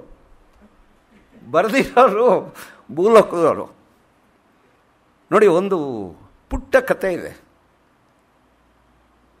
ಒಬ್ಬ ಹುಲಿ, ಒಬ್ಬ ಮನುಷ್ಯ ಸ್ನೇಹಿತರು. ಆ ಮನುಷ್ಯ ಹೋದವರ ಪ್ರಜಾವಣೆಯಲ್ಲಿ ಬರೆದಿದ್ದೀನಿ ಇದು. ಆ ಮನುಷ್ಯ ಹುಲಿನ ಮಸೀದಿಗೆ ಕರ್ಕೊಂಡು ಹೋಗ್ತಾನೆ. ಮಸೀದಿಯಲ್ಲಿ ಒಂದು ಚಿತ್ರ ಬರೆದಿರುತ್ತೆ. ಹುಲಿ ಮೇಲೆ ಒಬ್ಬ ಮನುಷ್ಯ ಕೂತ್ಕೊಂಡು ಕಟಾರಿಯಿಂದ ತಿವಿತಾ ಇರ್ತಾನೆ. ಇವನು ಮಿತ್ರನಾದ ಹುಲಿಗೆ ಹೇಳ್ತಾನೆ, ನೋಡಿದ್ಯಾ ಹುಲಿ ಮನುಷ್ಯ ಅಂತಾನೆ. ಅದಕ್ಕೆ ಹುಲಿ ಹೇಳುತ್ತೆ, ಹುಲಿ ಚಿತ್ರ ಬರೆಯಲ್ಲ ಅನ್ನತ್ತೆ. ಅಷ್ಟೇ ಕತೆ. ಹುಲಿ ಚಿತ್ರ ಬರೆಯಲ್ಲ ಅಂದರೆ ತಿಂದಾಕತ್ತೆ ಅಂತ. ನೀನು ಬರ್ಕೊಂಡಿದೀಯ. ಮನುಷ್ಯ ಮಾತ್ರ ಚಿತ್ರ ಬರೆಯೋದು, ಹುಲಿ ಚಿತ್ರ ಬರೆಯೋಲ್ಲ ಅಂತ. 1840 ಇದನ್ನು ಡೇನಿಯಲ್ ಸ್ಯಾಂಡರ್ಸನ್ ಕನ್ನಡದಲ್ಲಿ ಬರೆದಿರೋ ಕತೆ. 1840 ಬರೆದಿರ್ತಕ್ಕಂಥ ಕತೆ. ಅವನು ಡೇನಿಯಲ್ ಸ್ಯಾಂಡರ್ಸನ್ನು ಪಾದ್ರಿ, ಜರ್ಮನ್ ಪಾದ್ರಿ, ಜೈಮಿನಿ ಭಾರತವನ್ನು ಇಂಗ್ಲೀಷ್ಗೆ ಅನುವಾದ ಮಾಡಿದ್ದಾನೆ. 16 ಆಶ್ವಾಸಗಳನ್ನು ಪೂರ್ತಿ ಮಾಡೋಕ್ಕಾಗಲಿಲ್ಲ, ಸತ್ತೋದ. ಮೊದಲನೆಯ 16 ಅಧ್ಯಾಯಗಳನ್ನು ಅವನು ಇಂಗ್ಲೀಷ್ಗೆ ಟ್ರಾನ್ಸ್ಲೇಟ್ ಮಾಡಿದ್ದಾನೆ. ಅದ್ಭುತವಾದ ಟ್ರಾನ್ಸ್ಲೇಷನ್. ಸೊ ಹೀಗೆ ಅನ್ಕೋತಾನವನು. ಕೆಲವು ಭಾಗಗಳನ್ನು ಮಾತ್ರ ನಾನು ಇಲ್ಲಿ ಹೇಳ್ತಾ ಹೋಗ್ತೀನಿ. ಇದಾದಮೇಲೆ ಎರಡನೆಯ ದೃಶ್ಯದಲ್ಲಿ ಮನ್ಮಥನ ಜಂಬ. ಕರೆಕ್ಟು, ಏನೂ ಇಲ್ಲದೆ ಇರೋರೇ ಜಂಬ ಹೊಡಿತಾರೆ. ಎಲ್ಲರೂ ಅವನಿಗದಿನ, ಅವನು ಜಂಬ ಹೊಡಿದೆ ಇನ್ನೇನು ಮಾಡ್ತಾನೆ? ಜಂಬ ಹೊಡೆಯೋದೇ ಅವನ ಕೆಲಸ. ಮನ್ಮಥ ಇದಾನಲ್ಲ, ಗೆಲ್ಲೋದು ಅವನೇನೆ. ಆದ್ದರಿಂದ ಜಂಬ ಹೊಡೆಯೋದೇ ಅವನ ಕೆಲಸ. ಈ ದೃಶ್ಯದಲ್ಲಿ ಮನ್ಮಥನ ಜಂಬ. ಆಮೇಲೆ ಇಂದ್ರ ಅಹಲ್ಯೆಯನ್ನು ನೋಡ್ತಾನೆ. ಅಂದರೆ ದೇವಲೋಕದ ಒಡೆಯ ಒಬ್ಬ ಋಷಿಪತ್ನಿಯನ್ನು ನೋಡ್ತಾನೆ. ಅವಳ ಚೆಲುವು ಅವನನ್ನು ಆಕರ್ಷಿಸುತ್ತೆ. ಈ ರಂಬೆ, ಊರ್ವಶಿ, ಮೇನಕೆ, ತಿಲೋತ್ತಮೆ ಇವರೆಲ್ಲ ಬೇಸರ ಆಗಿಬಿಟ್ಟಿರುತ್ತೆ ಅವನಿಗೆ. ಪೆರರಂಗನೆಯೇಂ ತನ್ನಂಗನೆಯೇಂ ಅಂತ ಆಲೋಚನೆ ಮಾಡುವ ಹಂತಕ್ಕೆ ಹೋಗ್ತಾನೆ. ಭೂಲೋಕವನ್ನು ಕಾಪಾಡಬೇಕಾದವನು ಈ ರೀತಿ ಆಲೋಚನೆ ಮಾಡ್ತಾ ಹೋಗ್ತಾನೆ. ನೋಡಿ, ಈ ಮನ್ಮಥ ತನ್ನಷ್ಟಕ್ಕೆ ತಾನು ಹೇಳ್ಕೊತಾ ಇದ್ದಾನೆ ತನ್ನ ಹೆಗ್ಗಳಿಕೆಯನ್ನು. ಆಹಾಹಾ ನಾ ತಿರೆಗೆಳೆತಂದೆನೋ, ಬೇಸರದಿ ಬಿಡುಗಣ್ಣರ ನುಳಿದೆನೋ. ಖುಷಿ ಅವನಿಗೆ ಭೂಲೋಕಕ್ಕೆ ಬಂದಿದ್ದಕ್ಕೆ. ಬೇಜಾರು ಆ ದೇವತೆಗಳನ್ನು ನೋಡಿ ನೋಡಿ ನೋಡಿ ನೋಡಿ ಅವ್ರ ಮೇಲೆ ಅವ್ರಿಗೆ ಆಸೆಗಳೇ ಇಲ್ಲ. ನನಗೇನು ಕೆಲಸ? ಈ ಭೂಲೋಕದಲ್ಲಿ ಬಂದರೆ ನನಗೆ 24x7 ಭೂಲೋಕದಲ್ಲಿ 24x7 ನನಗೆ ಕೆಲಸ ಇರುತ್ತೆ. ಬೇಸರದಿ ಬಿಡುಗಣ್ಣರು. ಬಿಡುಗಣ್ಣರು ಅಂದರೆ ದೇವತೆಗಳು. ಶಬ್ದಗಳು ನೋಡಿ ಹೇಗೆ ಬಳಸ್ತಾರೆ. ತುಷ್ಟೇಂದ್ರಿಯರಳು ಎನಗೆ ಮಾತು. ತೃಪ್ತಿಪಟ್ಟಿರೋ ಜನ, ನನಗೆ ಅಲ್ಲೇನೂ ಕೆಲಸ ಇಲ್ಲ. ಬಿಲ್ಲ ಬಿಜ್ಜೆ ಇವರೊಳು ಹುಸಿಯಾಯಿತು. ಅವ್ರ ಮೇಲೆ ಬಾಣ ಬಿಡೋಕ್ಕಾಗಲ್ಲ. ಎವೈಕ್ಕದ ಎಚ್ಚರದಿರವೆಲ್ಲಿ. ಅವರನ್ನ ಮರೆವೆಗೆ ಸಲ್ಲಿಸೋಣ ಅಂದರೆ ಮರೆಯೋದೇ ಇಲ್ಲ. ಅವ್ರು ಕಣ್ಬಿಟ್ಕೊಂಡಿರ್ತಾರೆ, ನಿದ್ದೆ ಮಾಡಲ್ಲ ದೇವತೆಗಳು. ಅದು ಎಂಥ ನೂರಂಬೆಸೆದರು ಕೆರಳದು ಕಾಮ. ಏನು ಭೋಗಿಯೋ ಕಾಣೆ ಆ ಸುತ್ರಾಮ. ಆದರೆ ಅವರಿರಲತ್ತೆಡೆ ಈ ತಿರೆಯವರೋ. ಈ ಭೂಲೋಕದ ಜನ ಅಂದರೆ ಮನುಷ್ಯರನ್ನು ಕುರಿತು ಪುತಿನ ಅವರ ಜಿಜ್ಞಾಸೆ ಹೇಗಿದೆ ಇಲ್ಲಿ ಗಮನಿಸಿ. ಅವನು ಹೇಳ್ತಾನೆ, ಸಾಮಾನ್ಯ ಮನುಷ್ಯರಾಗಿ ಹುಟ್ಟಿ ರಕ್ತ, ಮಾಂಸ, ಚರ್ಮ ಮುಂತಾದ ಇಂದ್ರಿಯಗಳಿಂದ ಕೂಡಿದ ಈ ಮನುಷ್ಯ. ಮನ್ಮಥ ಆಶ್ಚರ್ಯ ಪಡ್ತಾನೆ. ಎಲರುಂಡ್ ಎಲೆಯಗಿದು ತಪಗೈದು. ಎಲೆ ತಿನ್ಕೊಂಡು ಗಾಳಿ ಕುಡ್ಕೊಂಡು ತಪಸ್ ಮಾಡ್ತಾ ಎಲರುಂಡ್ ಎಲೆಯಗಿದು ತಪಗೈದು. ಆ ಜಡ ಬೊಮ್ಮಗೆ ಕೈ ಕೈ ಮುಗಿದು. ಅವನೊಬ್ಬ ಜಡ ಬ್ರಹ್ಮ ಇದ್ದಾನೆ. ಇವರು ಮಾಡೋ ಕೆಲಸ ಇಲ್ಲ. ಆ ಬ್ರಹ್ಮಜ್ಞಾನ ಪಡ್ಕೋಬೇಕು ಅಂಥೇಳಿ ಆ ಜಡ ಬೊಮ್ಮಗೆ ಕೈ ಕೈ ಮುಗಿದು ಅಗ್ನಿ ತಿರುಕನಿಗೆ ಕಟ್ಟರೆ ಎಣಿಸಿ ವಿವಿಧೋಪಾಯದಿ ದೇವರನೊಲಿಸಿ ಆಸರುಗೊಂಬರೋ ಈ ಬೇಸರಕ್ಕೆ. ಆದೊಡೆ ಭಲೆ ಭಲೆ ಅವರ ಈ ಛಲಕ್ಕೆ. ಬಲ ಮೆಚ್ಕೋಬೇಕು ಈ ಮನುಷ್ಯರನ್ನ ಅಂತ ಸರ್ಟಿಫಿಕೇಟ್ ಕೊಡ್ತಾ ಇರೋದು ಮನ್ಮಥ ಋಷಿಗಳಿಗೆ. ಎಷ್ಟು ಜನ ಋಷಿಗಳಿಗೆ ಎಷ್ಟು ಕಷ್ಟಪಟ್ಟಿದ್ದಾನೆ ಅವನು. ಅದು ಮರೆಯಲಾರದ ಒಂದು ಅನುಭವ ಇದೆ. ಅನಂಗ ಆಗ್ಬಿಟ್ಟ. ಗಿರಿಜಾ ಕಲ್ಯಾಣದ ಸಂದರ್ಭದಲ್ಲಿ ಆ ಈಶ್ವರ ಕೇವಲ ಹಣೆಯ ಕಣ್ಣನ್ನು ತೆಗೆದು ಒಂದು ಸಲ ಮುಚ್ಕೊಂಡ ಅಷ್ಟೆ, ಭಸ್ಮ ಆದ ಇವನು. ಆ ಅನುಭವ ಶಾಶ್ವತವಾದ ಅನುಭವ, ಅವನಿಗೆ ಮರೆಯೋದಕ್ಕೆ ಸಾಧ್ಯ ಇಲ್ಲ. ಆದ್ದರಿಂದ ಈ ಇಂದ್ರ ಯಾವಾಗಲೂ ನನ್ನನ್ನೇ ಅವಲಂಬಿಸಿರಬೇಕು ಅಂತ ಹೇಳಿ ಅಂದ್ಕೊಂಡು ಆ ಒಂದು ಭಾಗ ಇಲ್ಲಿ ಬರುತ್ತೆ. ಇದಾದ ಮೇಲೆ ಮುಂದಿನ ಒಂದು ದೃಶ್ಯದಲ್ಲಿ, ಈ ಮೂರನೆಯ ದೃಶ್ಯದಲ್ಲಿ ಇಂದ್ರನಿಗೆ ಪೂಜೆ ಮಾಡೋಕ್ಕೆ ಅಹಲ್ಯೆ ಹೋಗ್ತಾಳೆ.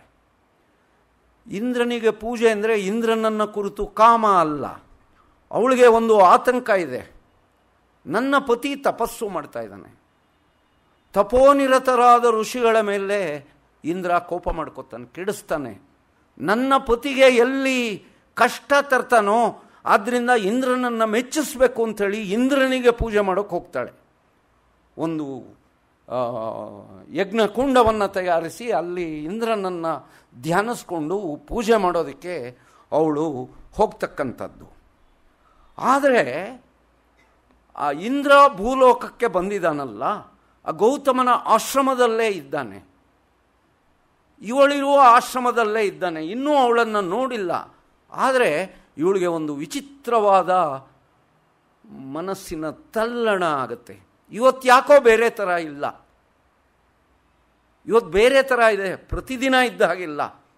ನನ್ನ ಮನಸ್ಸು ಆತಂಕ, ಭೀತಿ, ನನ್ನ ಮನಸ್ಸು ಸೋಲ್ತಾ ಇದೆ. ಅದಕ್ಕೆ ಕಾರಣ ಏನು ಅಂದರೆ ಇಂದ್ರ ಬಂದಿದ್ದಾನೆ. ಕಾಳಿದಾಸನ ಶಾಕುಂತಲದಲ್ಲಿ ಇಂತಹುದೇ ಒಂದು ಸಂದರ್ಭ ಬರುತ್ತೆ.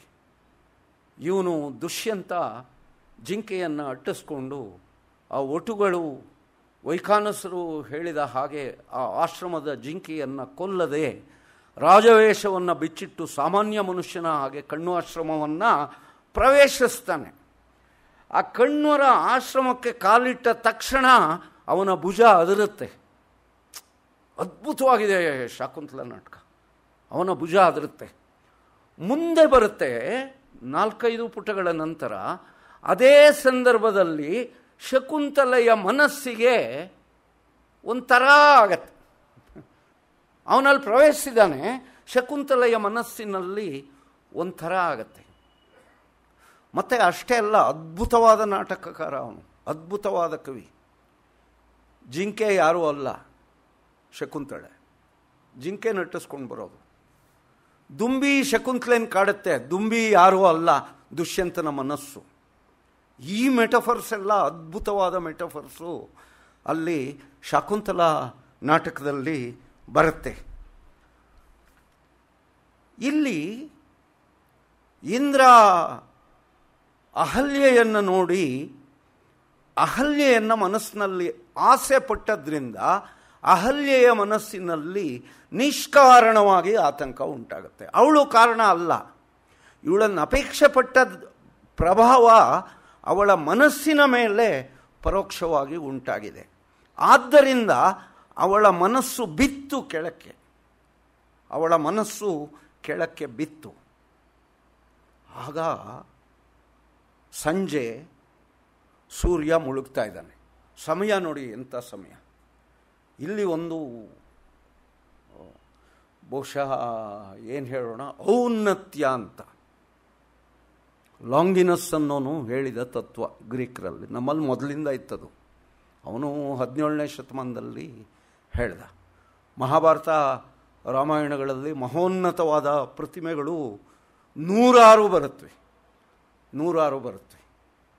ಇಲ್ಲಿ ಆ ಪ್ರಕೃತಿಯ ವರ್ಣನೆ ಹೇಗಿದೆ ಅಂದರೆ, ಪ್ರಕೃತಿಯ ವರ್ಣನೆ ಕೇವಲ ಪ್ರಕೃತಿಯ ವರ್ಣನೆ ಅಲ್ಲ, ಮನುಷ್ಯನ ನಡವಳಿಕೆಯ ಹಿನ್ನೆಲೆಯೊಳಗೆ ಪ್ರಕೃತಿಯೇ ಬೇರೆ ರೀತಿ ಕಾಣುತ್ತೆ.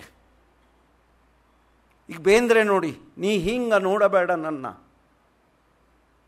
ಅದು ಅವರ ಮಗುವಿನ ಶವವನ್ನು ಅವರು ಹೆಂಡತಿ ತೊಡೆ ಮೇಲೆ ಇಟ್ಕೊಂಡು ಅಸಹಾಯಕವಾಗಿ ಬೇಂದ್ರೆಯನ್ನು ನೋಡಿದಾಗ ಬೇಂದ್ರೆ ಹೇಳೋದು, ನೀ ಹಿಂಗ ನೋಡಬೇಡ ನನ್ನ, ನೀ ಹಿಂಗ ನೋಡಿದರೆ ನಾ ತಿರುಗಿ ಹೆಂಗ ನೋಡಲೆ ನಿನ್ನ.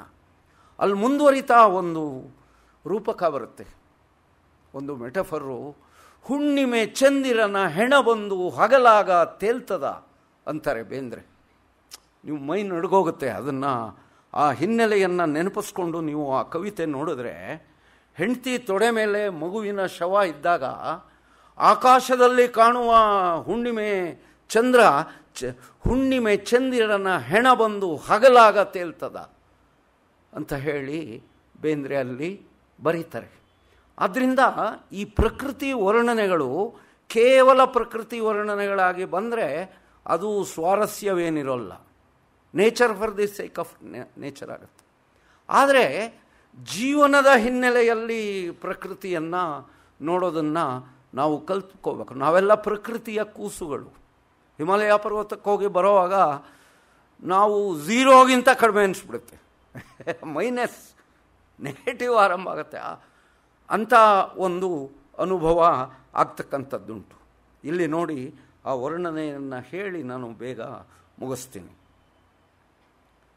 ವಟು ಮತ್ತು ಮೈತ್ರೇಯ ಅನ್ನೋರು ಮಾತಾಡೋದು. ಮೈತ್ರೇಯ ಗೌತಮನ ಮಿತ್ರ, ವಟು ಕೌಶಿಕ ಅಂತ ಅವನ ಹೆಸರು, ಗೌತಮನ ಶಿಷ್ಯ. ಅವರಿಬ್ಬರ ನಡುವೆ ಸಂವಾದ ವಿಚಿತ್ರವಾಗಿ ಕಾಣ್ತಾ ಇದೆ ಪ್ರಪಂಚ ಅವ್ರಿಗೂ ಇವತ್ತು. ಯಾಕೆಂದರೆ ಆ ಇಂದ್ರ ಗೌತಮನ ವೇಷದಲ್ಲಿ ಬಂದು ಆ ಅಹಲ್ಯೆಯನ್ನು ಪಡೆಯುವ ಸಂದರ್ಭದ ಹಿನ್ನೆಲೆ ಇದು. ಅಹಲ್ಯೆಯ ಪತನವಾಗುವ ಹಿನ್ನೆಲೆ, ಮುಖ್ಯವಾಗಿ ಇಂದ್ರನ ಪತನವಾಗುವ ಹಿನ್ನೆಲೆ. ಯಾಕೆಂದರೆ ಭೂಲೋಕಕ್ಕೆ ಬಂದು ಬಿದ್ದಿದ್ದಾನವನು, ರಂಬೆ ಭೂಲೋಕಕ್ಕೆ ಬಂದು ಬಿದ್ದಿದ್ದಾಳೆ. ಇಲ್ಲೆಲ್ಲ ಬೀಳುವಿಕೆಯೇ ಇರೋದು ಮೊದಲನೆಯ ಅಂಕದಲ್ಲಿ, ಪೂರ್ವ ಅಂಕದಲ್ಲಿ. ನೋಡಿ ಅಲ್ಲಿ ಎಂಥ ವರ್ಣನೆ ಇದೆ ಅಂದರೆ, ಪೌರಾಣಿಕ ಪ್ರತಿಮೆಗಳನ್ನು ಪೂತಿನ ಹೇಗೆ ಸಮರ್ಥವಾಗಿ ದುಡಿಸ್ಕೊತಾರೆ ಅನ್ನೋದನ್ನು ಗಮನಿಸಿ. ಭುವಿಬಾನಳೆದುರವಣಿಸಿದ ಹರಿಪಾದಕ್ಕೆ ತಲೆಯೊಡ್ಡುತ್ತ ಕೆಳಲೋಕಕ್ಕೆ ತೆರಳುತ್ತಿಹ ಬಲಿದೊರೆ ಎಂದದೊಳು. ಮಿಗು ಇರುಳಿನ ನಿಡು ನೀಡಿದ ದೆಸೆ ಮುಟ್ಟಿದ ಮುಗಿಲಡಿಯಡಿ ಮರೆಯಾದುದು ಪಗಲೈಸಿರಿ ಪಡುವಣ ಕಮರಿಯಲು. ಪಶ್ಚಿಮ ದಿಕ್ಕಿನ ಕಮರಿಯಲ್ಲಿ ಸೂರ್ಯ ಬಿದ್ದ. ಹೇಗೆ ಬಿದ್ದ ಅಂದರೆ, ವಾಮನ ತ್ರಿವಿಕ್ರಮನಾಗಿ ಬಲಿಯ ತಲೆಯನ್ನು ಪಾತಾಳಕ್ಕೆ ತಳ್ಳದ್ನಲ್ಲ, ಹಾಗೆ ಬಿದ್ದ. ಇಂದ್ರನೂ ಬೀಳ್ತಾನಲ್ವ, ಬರೀ ಅಹಲ್ಯೆ ಮಾತ್ರ ಅಲ್ಲ, ಅಹಲ್ಯೆಯನ್ನು ಮೋಸ ಮಾಡಿ ಬೀಳ್ಸಿದ್ದವನು. ಮತ್ತು ಇಲ್ಲೂ ವಾಮನ ತ್ರಿವಿಕ್ರಮನಾಗಿ 3 ಅಡಿ ಕೊಡ್ತೀನಿ ಅಂತ ಮೋಸ ಮಾಡೇ ಬೀಳ್ಸಿದ್ದು. ಆ ಎರಡೂ ಸೂಕ್ಷ್ಮಗಳನ್ನು ಈ ಪ್ರಕೃತಿ ವರ್ಣನೆಯಲ್ಲಿ ಗಮನಿಸಿ. ಮೈತ್ರೇಯ ಹೇಳ್ತಾನೆ ಅದಕ್ಕೆ, ರವಿಮಂತಿತ ನೀಲಾಂಬುದಿ ಹೆತ್ತಿತೊ ಕೆನೆ ಇದಿಗೋ ಎನೆ ಹೆಪ್ಪಿನ ಕಪ್ಪಿನ ಮೋಡವು ಕಟ್ಟಿದೆ ಬಾನಿನೋಳು. ಆ ಶಬ್ದ ಪ್ರಯೋಗಗಳು ನೋಡಿ. ಇಲ್ಲಿನ ಘಟನೆ ಇದೆಯಲ್ಲ, ಒಂದು ಹೀನ ಘಟನೆ ನಡೆಯುತ್ತಲ್ಲ, ಅದಕ್ಕೆ ಪೂರಕವಾದ ರೀತಿಯಲ್ಲಿ ಅಲ್ಲಿನ ಲಯ ಮತ್ತು ಶಬ್ದಗಳ ಜೋಡಣೆ ಇರುವುದನ್ನು ನೀವು ಗಮನಿಸ್ಬೋದು. ರವಿಮಂತಿತ ನೀಲಾಂಬುದಿ ಹೆತ್ತಿತೊ ಕೆನೆ ಇದಿಗೋ ಎನೆ ಹೆಪ್ಪಿನ ಕಪ್ಪಿನ ಮೋಡವು ಕಟ್ಟಿದೆ ಬಾನಿನೊಳು. ಮೋಹದ ಹುದುಲೊಳು ಮುಳುಗುವ ತಾಮಸಿ ಆತ್ಮದ ತೆರದೊಳು ಸಂಜೆಯ ಚೆಂಬೆಳಗಿಳಿಯಿತು ತಾಮಸಿಯೊಡಲಿನೊಳು. ಕೂರ್ಮನ ಬೆನ್ನಿಂದೇಳುವ ಮಂದರ ಪರ್ವತದಂದದಿ ಚಣಚಣಕೂ ಹಿರಿದಹುದಿ ರೋದೋಂತದ ಮುಗಿಲು. ಫಳ್ಳನೆ ನೀಳ್ಮಿಂಚಿದಿಗೋ ದೇವಾಸುರರೆಳೆದಾಟಕ್ಕೆ ಚಣಚಣಕೂ ಹೊರಳಾಡುವ ವಾಸುಕಿತನು ಎನ್ನಲು.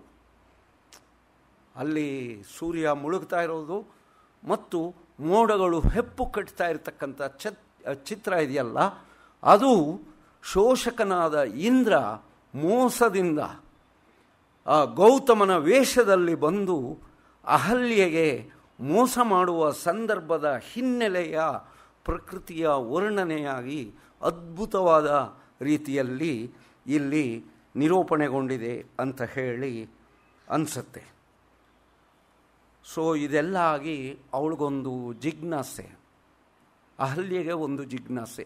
ಏನು ಅಂದರೆ, ಯಾಕೆ ತಪಸ್ಸು ಮಾಡೋದು, ಏನಿದೆ ಇದರಲ್ಲಿ, ಸುಮ್ಮನೆ ಇರಬಾರ್ದ ಇವರು?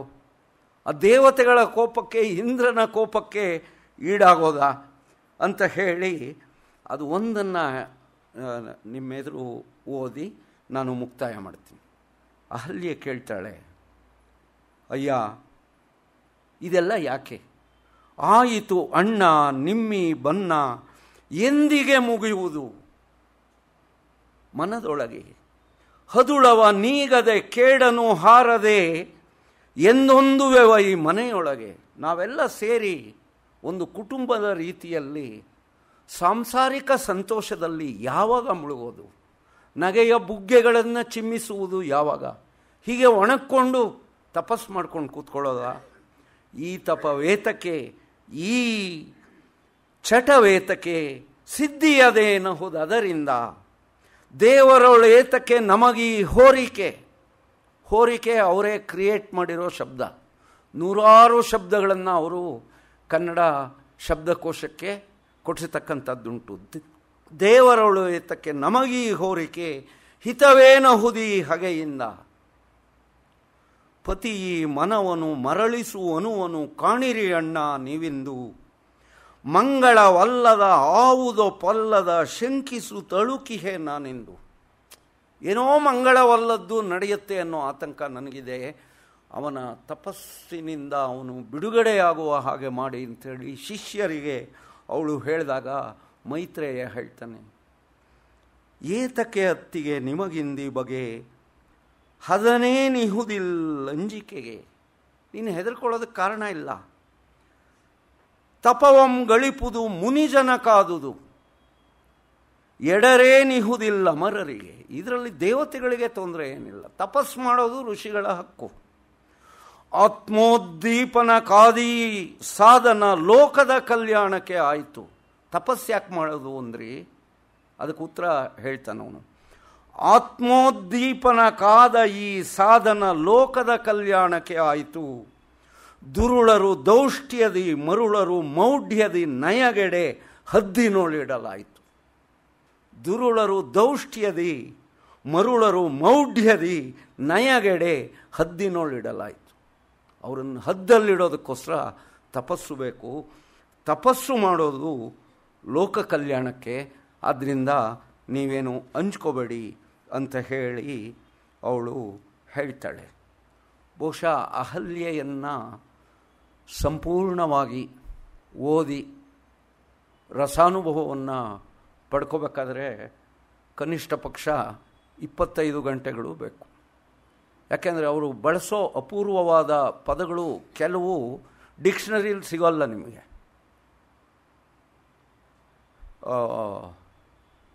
ಇಲಿಯಟ್ದೇ ಒಂದು ಮಾತಿದೆ, poetry begins where grammar ends ಅಂತ.